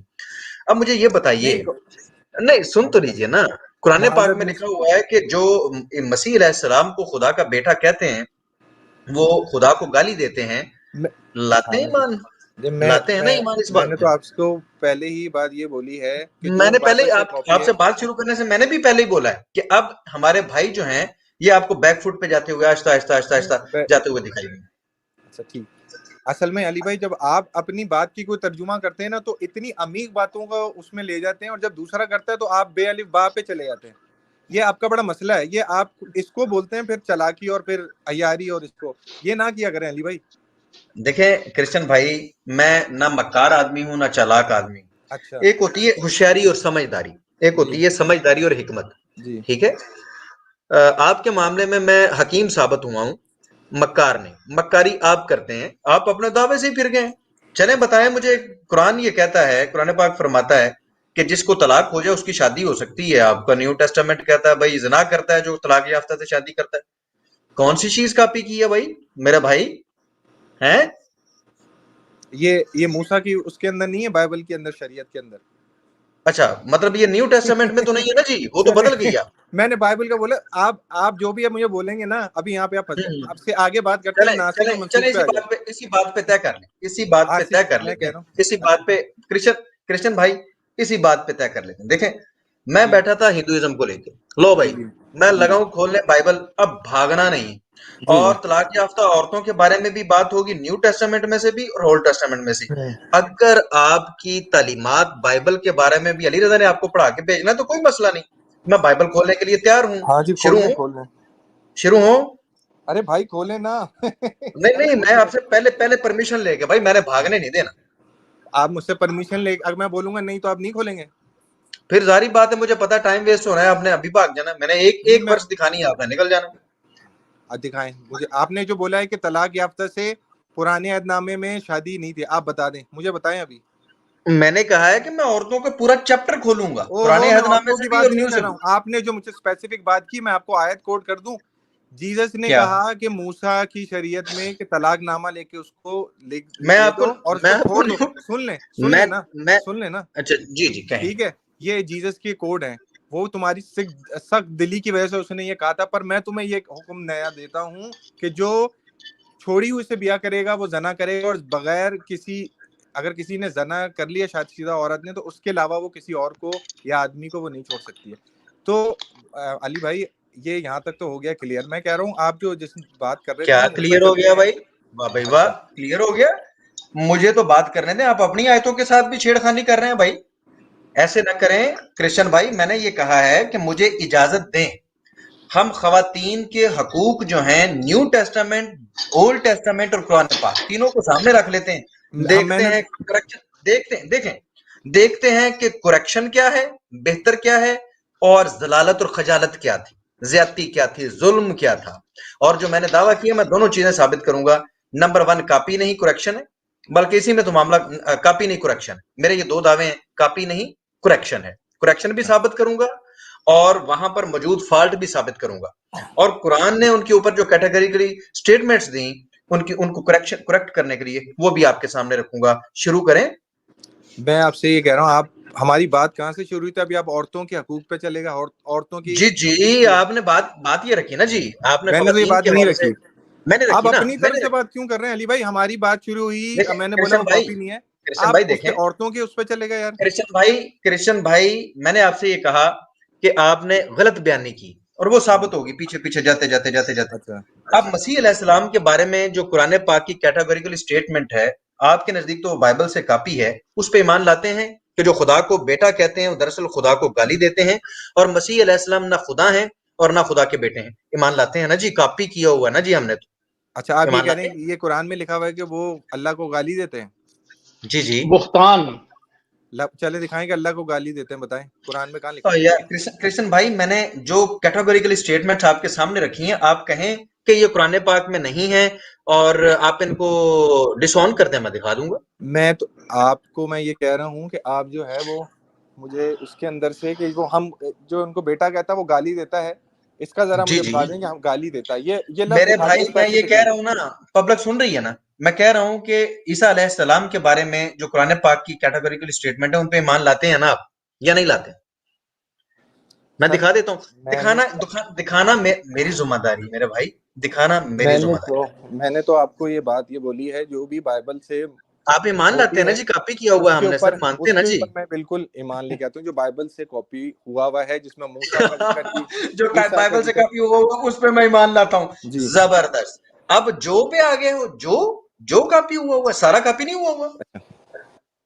चले आपका यही तो मसला है कि आप जो है वो बिल्कुल अपनी बारी में जो है ना उसकी इतनी अमीर बातों में चले जाते हैं, और हमारी बारी में जो है ना वो सिर्फ यार आपने ये कहा था। अब मुझे ये दिखा दें कि ये लिखा हुआ है कि वो आपको गाली देते हैं मैंने अल्लाह को। कितनी बार आपसे कहा है कि मैं एक नहीं, मैं आपको कितनी आयात दिखाना चाहता हूं, पहले माने कि आप ईमान लाते हैं या माने कि आपने गलत बयानी की थी। दो चीजें हैं, या तो आपने आप कुरान पाक दिखाएं के पहले। बारे में गलत बयानी की थी कि ये कॉपी है, मैं उसके बाद जिम्मेदार हूं कि मैं जो चीजें कह रहा हूं आपको दिखाऊं। मैंने तो आपको बता दिया, अब आप बार बार एक ही बात पूछना चाह रहे हैं और बार बार एक आप ही मुकर जवाब के जानना अपनी चाह रहे बात से बैकफुट पे चले गए। आपने कहा जो पहले आपने कैटेगोरिकल स्टेटमेंट दी हैं। और मैंने मैंने आपसे बात ये शुरू कहा था, कर। मेरे आपने भाई मुझसे कृष्ण यार भाई, मैं देखो, टाइम इस वेस्ट तरह करने इस की तरह जरूरत बात नहीं। लंबी होती जाएगी यार, कोई बात की किसी जुल्फकार तरीके से शेख साहब, बोलते नहीं। मुझे आप ये बताएं, मैंने एक गुफ्तगू शुरू करने से पहले एक दावा किया था कि अब हमारे भाई ना आहिस्ता आहिस्ता खिसकते जाएंगे। खिसक गए ना, आप कह रहे हैं जो कॉपी किया गया मैं उसको मानता हूं, बाकी को मैं नहीं मानता। पहले कह रहे थे सारी कॉपी है। अब मुझे बताएं ये पीछे चलेगा। फिर मैंने कहा कि भाई ये चीजें लिखी हुई हैं, आप दावा कर दो कि भाई कुरान की उन तमाम चीजों पे मैं ईमान लाता हूं, तो अब तो ये ला ही नहीं रहे, तो अपनी बात से ये फिर गए। जो मैंने पहले बात शुरू करने से पहले कहा था कि ये फिरेंगे। अब दूसरी बात रह गई कि भाई ये मेरे साथ बात करना चाहते हैं, कोई तसव्वुर ले लें, एक दो लंबी चौड़ी बात करते हैं इसके ऊपर। खुदा का तसव्वुर ले लें, अंबिया का तसव्वुर ले लें, खवातीन के हकूक ले लें, इंसानी हकूक ले लें, इसके ऊपर बात कर लेते हैं। देखते हैं भाई खुदा का तसव्वुर जो है कुरान ने कॉपी किया।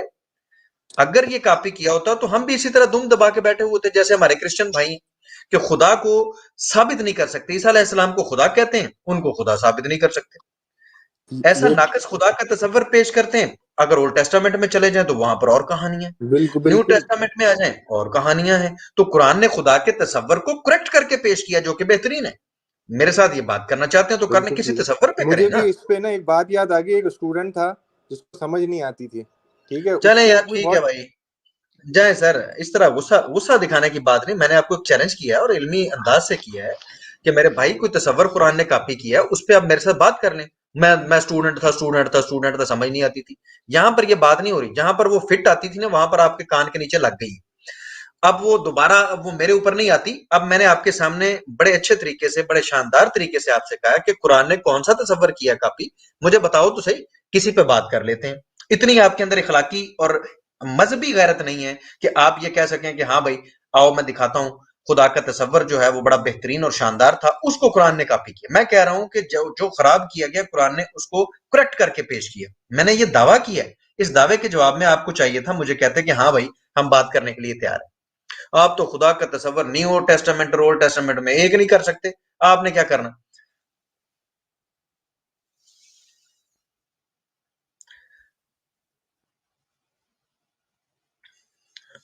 जी ब्रदर रोर, आप हमारे साथ हैं और जब तक जुल्फकार साहब, बल्कि मैंने एक बार ले लेता। जी जी जी कृष्ण भाई, क्या फरमाते हैं आप? खुदा यार का तसव्वुर कॉपी किया, नहीं यार, अंबिया का आप तसव्वुर कॉपी किया। अली भाई जब आपके ऊपर बात आती है तो आप बाहर निकाल देते हैं यार, ये तो कोई बात नहीं है ना अली भाई। चले भाई, निकाल दिया मैंने निकाल दिया सर। ठीक है, आप तशरीफ ले जा सकते हैं। मैं नहीं चाहता कि मैं आपके साथ कोई तल्ख कलामी करूं या आप मेरे साथ बदतमीजी करें, जो कि आप कर रहे हैं। मैंने आपको नीचे बिठा के बात रखी है आपके सामने कि कुरान ने कौन सा तसव्वुर कॉपी किया। अपना खुदा का तसव्वुर सबसे अहम चीज होती है किसी भी मजहब की, क्या ये कॉपी किया है या इसको करेक्ट करके पेश किया है। मैं उस पे बात कर रहा हूं, आप ऊपर आके फिर पर्सनल बातें, आपकी बारी आती है तो ये होता है, आपकी बारी आती है तो ये होता है। भाई मेरी बारी आई तो मैंने आपके सामने बात रखी है, मैंने कोई पर्सनल अटैक नहीं किया। मैंने आपसे ये पूछा कि खुदा का तसव्वुर कॉपी किया, सबसे अहम बात है ये। बल्कि होनी ये चाहिए कि क्या खुदा का तसव्वुर कुरान पाक ने कॉपी किया है आपकी बाइबल से। बल्कि कुरान ने तो उसको कंडेम किया है। आप थोड़ा सा अगर रिसर्च करें प्यारे भाई, इतना परेशान होने की बजाय, तो आपको पता चलेगा कि न्यू टेस्टामेंट का तसव्वुर खुदा जो था, ईसा अलैहिस्सलाम को आपने खुदा बनाया, कुरान ने उसको कैटेगोरिकली कंडेम किया, उसको दुरुस्त करके पेश किया, दलाइल दिए कि क्या वजह है कि ईसा अलैहिस्सलाम खुदा नहीं हो सकते। आपसे खुद मेरी बात हुई, आपके काफी दोस्तों से, पादरियों से बात हुई, सब कहते हैं कि ईसा अलैहिस्सलाम के पास जो इख्तियारात थे उनके अपने नहीं थे। आप भी माने उनके अपने नहीं थे, क्योंकि बाइबल में लिखा है। तो खुदा किसी से इख्तियार लेता नहीं, जबकि ईसा अलैहिस्सलाम ने इख्तियार अकॉर्डिंग टू योर बाइबल इख्तियारात उनको मिले हैं। तो ये एक बात ही काफी है, लंबी चौड़ी तो बहस की जरूरत ही कोई नहीं। कुरान ने इस तसव्वुर को करेक्ट करके पेश किया, जैसे मैंने बयान किया कि कुरान कहता है कि वो इंसान है, वो खुदा नहीं है। तो क्या कॉपी किया? आपकी ओल्ड टेस्टामेंट में चले जाएं तो ओल्ड टेस्टामेंट के अंदर खुदा आराम करता है, खुदा पछताता है, खुदा कीड़ा बन जाता है, खुदा शेर बन जाता है, खुदा उस तरह के साथ बाल खुरचता है। तो इन तमाम चीजों को अल्लाह ताला ने कुरान पाक में फरमाया कि लोगों ने जो मेरे बारे में घड़ रखी हैं, इनको मैं इन तमाम चीजों से पाक हूं। तो आपको अभी अंदाजा नहीं है, न्यू टेस्टामेंट के अंदर भी जो और भी चीजें खुदा के बारे में मौजूद हैं, आपने भी स्टडी नहीं की, ना आपने कुरान को स्टडी किया, उसके बगैर ही आप बात कर रहे हैं। सबसे अहम चीज होती है खुदा का तसव्वुर। मैं फिर वहीं पर लाके छोड़ रहा हूं। अगर तो आपको लगता है कि खुदा का तसव्वुर बाइबल के अंदर मौजूद था और कुरान ने वहां से ले, तो आप इसके ऊपर मेरे साथ बात कर सकते हैं। मैं अभी आपके सामने खोल के रख देता हूं सारी चीजें। जस्ट ये बात है, इधर उधर की बात ना करें, जो बात हो रही है वो करें। जी कृष्ण भाई। जी अली भाई, हमारी इस पे डिबेट हो चुकी है, अगर आपको याद हो, खुदा के तसव्वुर पे। जी जी, वो हो चुकी है। ईसा जी अलैहिस्सलाम क्या खुदा है, इस मौजू के जी, ऊपर। नहीं तो ये क्या भी कुरान ने कॉपी किया? क्या ये भी कुरान हो ने चुकी कॉपी है, किया? ये भी हो चुकी है। हम नासिक और मनसूख पे बात कर लें। सर क्या नासुख और मनसूख नहीं है बाइबल के अंदर? ठीक है, मैं बाइबल के, मैंने जो सवाल उनसे किया था मुफ्ती साहब से, और उन्होंने मुझे तो सर जवाब उसको दिया। छोड़ दें, आपने वहां पर बाइबल के बारे में भी बड़ी बातें कही हैं, मैं बाइबल के हाँ बारे में नहीं, कहूंगा। जो जहाँ इस्लाम, से बात प्लीज जो एक बात मिनट। जो बात शुरू इस्लाम के हुई थी, बारे में जो मौकफ मुफ्ती साहब ने दे दिया था, उसके बाद मुझे देने की जरूरत नहीं है। मगर क्रिश्चियनिटी उसी के पे तो ऊपर सवाल है ना, सवाल उसी पे है। वो हो चुका था क्लियर, आप नहीं समझ नहीं पाए क्लियर हुआ। नहीं ना हुआ हो, नो प्रॉब्लम। मुझे आप ये बताएं कि बाइबल के अंदर नासुख और मनसूख हैं या यार नहीं है। तो ये अली भाई, ये तो मैं उनको भी जवाब, आप मेरी बात तो सुने ना, फिर आप उस बाइबल पे सवाल जरूर कीजिएगा। मेरी बात तो सुने ना पहले। मैं आपसे ये कह रहा हूँ कि जुल्फिकार साहब, मैं आपसे ही गुजारिश करूंगा कि आप क्या चाहते हैं। मैं, क्योंकि खिचड़ी बनती जा रही है, बात पहले जो खुदा का तसव्वुर हुआ था, जो इन्होंने आके इल्जाम लगाए, वो भी खत्म हो गए। अब चौथी पांचवी बात इनसे शुरू हो रही है, ना कोई सिरा है ना कोई बात है। ये जिधर से शुरू करें उधर ही लेके हमें चल पड़े और हम इनके पीछे पीछे भागते रहें। पिछले दावे इनके फ्लॉप हो गए, ना उनका कोई कंक्लूजन निकाला इन्होंने, ना मेरे दावों के ऊपर इन्होंने कोई एतराज किया, अब अगली बातें निकाल के बैठ गए। बाइबल के अंदर नासख मनसूख के ऊपर मैं बात करना चाहता था जुजाती तौर पे, उसके ऊपर इन्होंने शुरू से पॉइंट नहीं लगाया। मैं तो मुझे आपसे बताएं आप जो क्या मैं कह चाहते रहा हैं, हूँ उसके बाद आप कर आप लीजिएगा। क्या चाहते हैं? क्यों यार एक मिनट, मैं जुल्फकार भाई से बात कर रहा हूँ, मेरे भाई ये बदतमीजी होती है, ना करें ऐसे क्रिश्चियन भाई। जी जुल्फकार शेख साहब, आप क्या चाहते हैं? आपका प्रोग्राम था, आपका एक टाइटल था, हम उससे हटके काफी दूर निकल आए हैं, आप क्या चाहते हैं? बिल्कुल, आप मेरा कैसे? ख्याल है वाइंड अप सर, नहीं वाइंड अप की तरफ चलते हैं, टाइम भी हो गया है, ये नेक्स्ट टाइम जो है ना इनको ले लेंगे, तो वाइंड अप कर लेते हैं सर, क्योंकि विषय भी नहीं है और मेरा ख्याल है प्रोग्राम जो मेरी है। भी वही राय है, क्योंकि जी हाँ, जो है ना टाइटल मिक्स हो जाएगा पूरा। जी जी, बिल्कुल। तो इसको वाइंड अप सर कर लेते हैं, वाइंड अप कर लीजिए, क्योंकि इस तरह तो फिर वो ठीक है जी कृष्ण भाई, बात आपको मैं नहीं वेलकम होगी। कहता हूँ, आपको मैं वेलकम कहता हूँ। हमारी जब स्ट्रीम होगी नेक्स्ट मंडे को, आप तशरीफ लाएं, और आप जो नासख और मनसूख वाली बात रख रहे हैं, अपने घर से अपनी इंफॉर्मेशन इकट्ठी करके ले आइएगा, उसके बाद उसके ऊपर तसल्ली से बात कर लेंगे, क्योंकि वन साइडेड बात नहीं होगी। अगर आप एक कुरान हकीम पे इल्जाम लगा रहे हैं, तो वो चीज हम बाइबल में से भी देखेंगे, वो असूल हम बाइबल में से भी देखेंगे, ठीक है? या आप चलें हाथ आप। खड़े कर दें, कहें कि बाइबल पे मैं करना ही नहीं चाहता बात, तो सिर्फ कुरान पे करनी है, तो कोई मसला नहीं, फिर सवाल कर लीजिएगा, हम जवाब दे देंगे, आप मुतमईन हो या ना हो, नो प्रॉब्लम। तो वही तो मैं आपसे अभी भी बात हो सकती थी, बस एक जी सवाल सर, था अभी उसके बाद अभी करता अभी हूँ। नहीं हम चाहते, अभी अभी इस वो टॉपिक पे मिक्स मजीद, हो क्योंकि जाएगा ना आपसे किशन भाई, टॉपिक अलग है। अब नेक्स्ट आ जाए, आपको टाइम दे देंगे। चलें, ठीक है, ठीक है, ओके। हाँ, ओके जी, बहुत शुक्रिया। हाँ जी, मैं बहुत जबरदस्त। अब्दुल सलाम अंसारी साहब से सलाम दुआ जरूर करूंगा, ये पहले भी तशरीफ लाए थे, शायद नेट की वजह से निकल गए थे। जी अस्सलाम वालेकुम अंसारी भाई। वालेकुम अस्सलाम, अस्सलाम वालेकुम वरहमतुल्लाह। वालेकुम अस्सलाम वालेकुम वरहमतुल्लाह। अस्सलाम। प्यारे भाई कैसे हैं? जी अल्हम्दुलिल्लाह। जी मैं नेपाल से हूँ, और टॉपिक लेकिन अली भाई ये लोग बहुत अलग थलग कर देता है। जी असल में ये हमारे क्रिश्चियन भाई थे, और इन्होंने टॉपिक का जो है ना बिल्कुल सत्यानाश ही करके रख दिया। कोई बात नहीं, खैर काफी वक्त, होता रहता है। जी जी, जी काफी लेकिन वक्त जाया कर देते हैं ये लोग। अली भाई जब आप बाइबल पे कर रहे थे, मुझे अब तक याद है, मतलब वहां पे ये लोग गायब हो जाते हैं। ये अब भी देखे ना, बाइबल के ऊपर मैंने इन्हें कहा है, दावा बहुत किया मैंने जबरदस्त कि अभी चीज आप, की है हाँ, कि भाई बाइबल। कौन सा तसव्वुर खुदा कॉपी किया, लेकिन कहा है हमारे भाई ने एक बार भी, क्रिश्चियन भाई ने, कि हाँ मैं बात करने के लिए तैयार। भाई खुदा के दादा तसव्वुर पे बात कर ले, हमने वो कॉपी किया होगा। फिर इनका डिबंक करके ने बताया भी, कुरान ने डिबंक किया है, इसको करेक्ट करके बिल्कुल पेश किया है, उसके ऊपर कोई दलील है, उस पे भी चुप है। लेकिन कुरान पे एतराज करना है जी, नासखो मनसूख पे एतराज करना, मैंने वो सारी बातें छोड़ दी जो पहले आके दो दावे किए हैं। आपको क्या लगता है अली भाई, ये क्यों पीछे अपना पैर खींच लेते जब इनके ऊपर में बात होती है कि चलो इस पे भी बात कर लेते हैं? मैंने बात स्टार्ट मैं करने डरा से हुआ पहले पाया कहा इन्हें। था, हाँ, मैंने बात स्टार्ट करने से पहले कहा था कि इसने जो कहा ना कि कुरान पाक कॉपी किया गया बाइबल मुकद्दस से, तो ये इससे पीछे हटेगा भाई। तो आपके सामने हटता हटता काफी हट गया, यहां तक आ गया कि जो जो चीजें कॉपी हुई, अब जो जो पे आ गया। पहले पूरा कुरान कॉपी था, मैंने कैटेगोरिकली 2 दफा करवाया कि कुरान कॉपी है ना सारा, इसने कहा हाँ। लेकिन अब जब मैंने पीछे गया तो अब जो तक आ गया, फिर मैंने जो पे बिल्कुल भी आके इसको पकड़ा है भाई, जो के जो में कोई कॉन्सेप्ट रख लो कि भाई ये कॉन्सेप्ट आपने कॉपी किया, कर लो बात, उसके ऊपर भी बिल्कुल। नहीं आया, कर नहीं सकते मैं वही रोर देख भाई। रहा था बहुत देर से कि मतलब हाँ ही नहीं बोल रहा बंदा कि चलो इस पे आ जा, इस पे आ जा। अली भाई बोल रहे हैं कि जो बोल, इस टॉपिक पे आ जाओ, उस टॉपिक पे आ जाओ। नहीं भाई, मुंह से नहीं निकल रहा उस बंदे के कि हाँ चलो इस टॉपिक पे बात कर लें। असल में कृष्ण भाई को अंदाजा है कि अली रजा जो है ना वो ऐसे बात नहीं कर रहा, अगर मैंने ये दावा बेशक, किया है तो मैं इसको इंशाल्लाह साबित करूंगा। बेशक आपकी उसको पता है कि प्रीवियस, उसने इतनी बाइबल नहीं पढ़ी हुई। बिल्कुल मैंने आपकी स्ट्रीम देखी है बाइबल पे, एक से एक खतरनाक आपने रेफरेंसेस निकाले थे।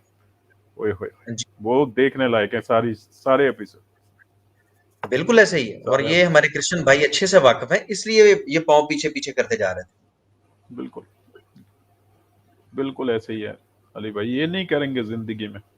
आप लिख के ले नहीं लीजिए, आप टॉपिक खुद सजेस्ट कर दें, या वो ये खुद से भी टॉपिक सजेस्ट नहीं कर पाएंगे, इतना तो नहीं है। कर नहीं कर पाए।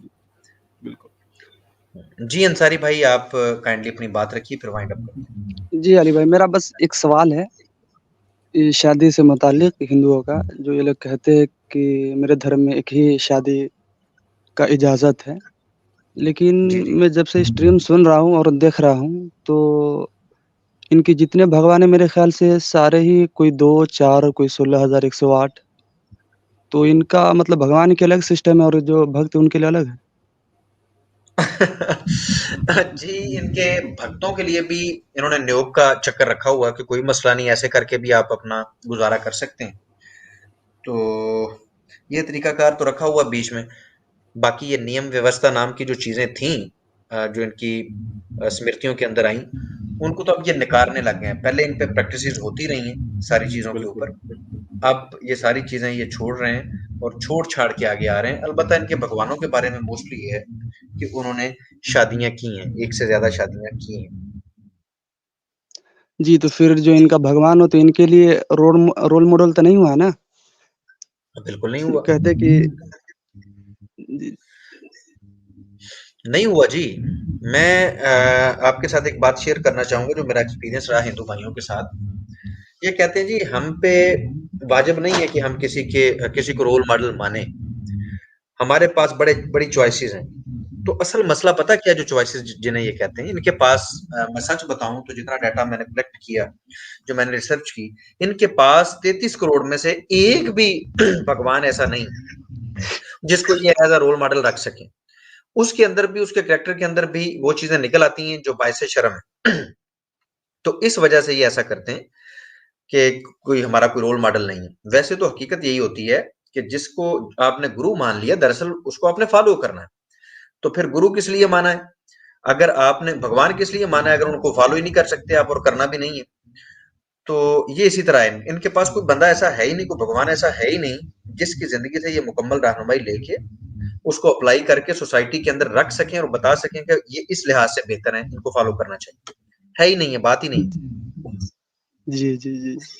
न आप हो गए और आमिर भाई हो गए, तो दोनों मिल के मेरे ख़्याल से तो तकरीबन इनके जितने भी भगवान हैं, सारों को तो रगड़ दिए मेरे ख़्याल से। कोई बाकी अब तक बचा नहीं मेरे ख़्याल से। जी मैक्सिमम तो हम कर चुके हैं और इंशाल्लाह नेक्स्ट भी उम्मीद है कि इंशाल्लाह ये प्रोग्राम जारी रहेंगे और अभी तो जी, बहुत जी, कुछ हमें इंशाअल्लाह। करना है जी, जी।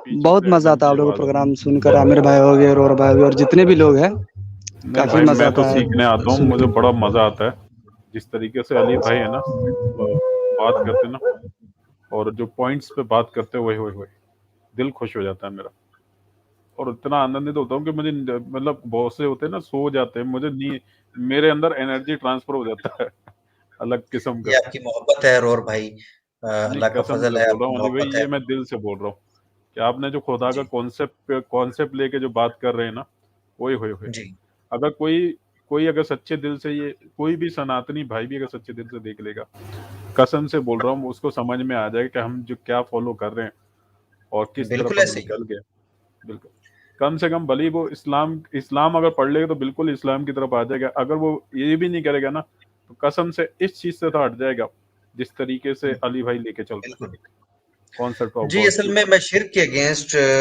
इंशाल्लाह ताला मजीद भी जिस जिस भगवान को लेके ज्यादा बवाल किया जाता है मैं उनको लेके प्रोग्राम करूंगा और इनकी सीरीज जारी और सारी रहेगी यहाँ तक कि ये लाजवाब होके जाएंगे नहीं आएंगे बिल्कुल तो भी इनके बच्चे इनसे पूछेंगे ये सवालात अब उठेंगे आज बेशक अगर इनको लगता है कि यहाँ पर आके हमारे साथ डिस्कस नहीं करेंगे तो बचत हो जाएगी नहीं भाई ये आवाज गूंजेगी और आपके बिल्कुल बच्चे आपसे ये सवालात करेंगे जो हम छोड़ेंगे क्योंकि वो सवाल जेन्युइन है बेशक वो होने चाहिए बेशक ये बेशक पैगाम तो ऐसे ही पहुंचेगा ये पैगाम रुकने का नहीं बेशक और ये मैं आपको बता दूं अली भाई हम इनके साथ में रहते हैं जो सनातन की आप प्रैक्टिस कर रहे हैं ना ये चलती है अभी भी चल रही है ग्राउंड लेवल पे चल रही है पूरी की पूरी ये यहाँ पे इनकार भली कर दें लेकिन हमसे नहीं बिल्कुल छुपी है एक भी बात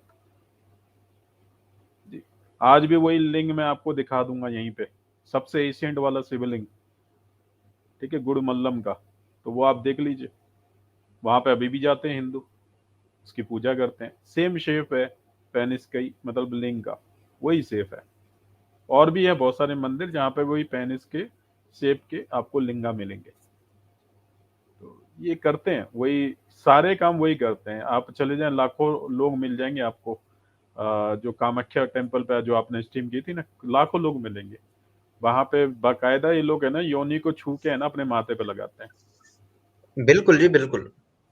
उसको बिल्कुल देखते हैं दोबारा कामाख्या टेम्पल को ना, क्योंकि अब ये सीरीज शिव जी वाली दोबारा हमने शुरू की है, तो इसके अंदर इसी सीरीज के अंदर कहीं ना कहीं उसको एडजस्ट करते हैं कि शिव जी की पत्नी के साथ आज भी उनकी यूनी बना के उनको हाथ लगाया जाता है और उसको पूजा जाता है।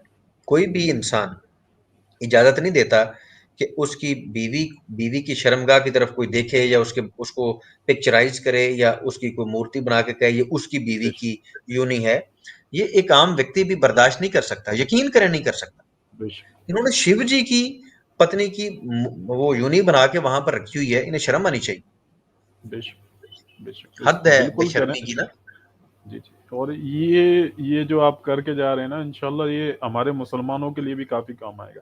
मेरे तो बहुत काम आएगा, क्योंकि ये अब आने वाली जनरेशन के लिए ये है ना, तौहीद का एक बड़ा पैगाम आपने लिख दिया। अली भाई आपने भी, आमिर भाई ने भी, जिस तरीके से आपने वेदों को पुराणों को रखा है, कसम से बोल रहा हूँ आज का कोई पंडित भी आपसे जो है ना डिबेट नहीं कर सकता, जो जेन्युइन पंडित हो। इतना नॉलेज आपने ले लिया। अल्हम्दुलिल्लाह। असल में ये इस्लाम का कमाल है। हमारे पास जो फार्मूला है वो इस्लाम का है, उसके सामने ये चीजें नहीं टिक सकती। फॉर एग्जाम्पल मैंने आज शिव जी के ऊपर प्रोग्राम की, अगर आपने मेरी प्रेजेंटेशन पूरी सुनी तो मैंने वहां पर पॉइंट्स रखे हैं कि खुदा होने के लिए क्या होना चाहिए था। एक खुदा का पैगाम है कि ऐसा होना चाहिए, यानी कि इस्लाम ने जो दिया, कुरान ने जो पैगाम दिया, रसूलुल्लाह ने जो दिया। एक तरफ आपके भगवान है जिसको आप कहते हैं कि ये स्वयं ईश्वर है, वो ये कर रहे हैं। भाई फैसला कर लो दोनों में से आपको कौन सी बात लगती है कि सच्ची है, कौन सी बात खुदा की तरफ से हो सकती है। तो कोई मुश्किल बात तो नहीं है। इतना अच्छे तरीके से मैंने उसको बड़ा सलीस, बड़ा सादा सा करके रखा। बहुत पॉइंट रखे कि ये देखें ये पॉइंट है, इसको इस्लाम ने ऐसे लिया है, देखो फैसला करो कंपेयर करके आपको कौन सी बात बेहतर लगती है। अब फैसला करना इनका काम है, हमारा काम था बताना। हमने बताया, और अगर हमसे कहीं पर कोई गलती हो रही थी तो हमने पूरा मौका दिया कि तशरीफ लाएं, बात करें। बिल्कुल बिल्कुल, आपने पूरा मौका भी दिया। और वो जो रेफरेंसेस दिखा रहा था वो दड़ी मोक्ष भाई की हम इज्जत करते हैं क्योंकि सलीके से बात करते हैं, लेकिन वो वहां पे थोड़ा जो है ना हिंदी में हम लोग को भटकाने की कोशिश कर रहे थे। अल्लाह का शुक्र है कि मैं तो हिंदी मीडियम में ही पढ़ा हूँ। नहीं वो मसला नहीं है, ये हिंदी छोड़ संस्कृत ले आए, हिंदी भी तो ट्रांसलेशन ही है ना। तो मेरे पास इंग्लिश ट्रांसलेशन मौजूद है, मैं ये ट्रांसलेशन दिखा सकते हैं तो मैं भी दिखा सकता हूँ, इन्हीं के हिंदुओं की है ना। और बात एट द एंड वहां पर आ गई कि उन्होंने कहा जी कि शिव जी को तो जस्ट तारीफ करने के लिए कह दिया कि वो चांद है, सूरज है, वैसे वो सच में थोड़ी। और सूरज को कंट्रोल करने वाले देवता जो हैं वो मौजूद हैं। दरअसल वो देवताओं को शिव जी के ऊपर फौकियत और फजीलत दे के चले गए। ये बड़ा बारीक नुक्ता था, इस नुक्ते को वो समझ गया था, इसलिए वो निकला। सही है। हाँ, वहां पे अच्छा पकड़ा आपने। वहां पे जबरदस्त पकड़ा था आपने। बिग कंट्रोलर तो फिर अग्निदेव हो गए ना जी शिव जी के। शिव जी को कंट्रोल करेंगे अग्निदेव, तो वहां से फिर वो अपनी स्टेटमेंट से बदले हैं, भागे नहीं साबित कर सकते ना जी। बिल्कुल बिल्कुल। चले ठीक है जी अंसारी भाई, बहुत शुक्रिया आप तशरीफ लाए, और भाई आपका भी बहुत शुक्रिया। आमिर भाई तशरीफ लाए थे, अल्लाह ताला उनको जज़ाए खैर दे तमाम भाइयों को। और जो बहन भाई अब तक हमारे साथ जुड़े हुए हैं, मैं सबका शुक्रिया अदा करता हूँ। अल्लाह ताला सबको जज़ाए खैर दे। स्ट्रीम को जरूर शेयर किया करें, लाइक किया करें, और जिस हद तक ये पैगाम फैला सकते हैं कोशिश करें कि इसको फैलाएं। बहुत शुक्रिया तमाम दोस्तों का। अस्सलाम वालेकुम व रहमतुल्लाह। अल्लाह हाफिज। अस्सलाम वालेकुम व रहमतुल्लाह। वालेकुम अस्सलाम।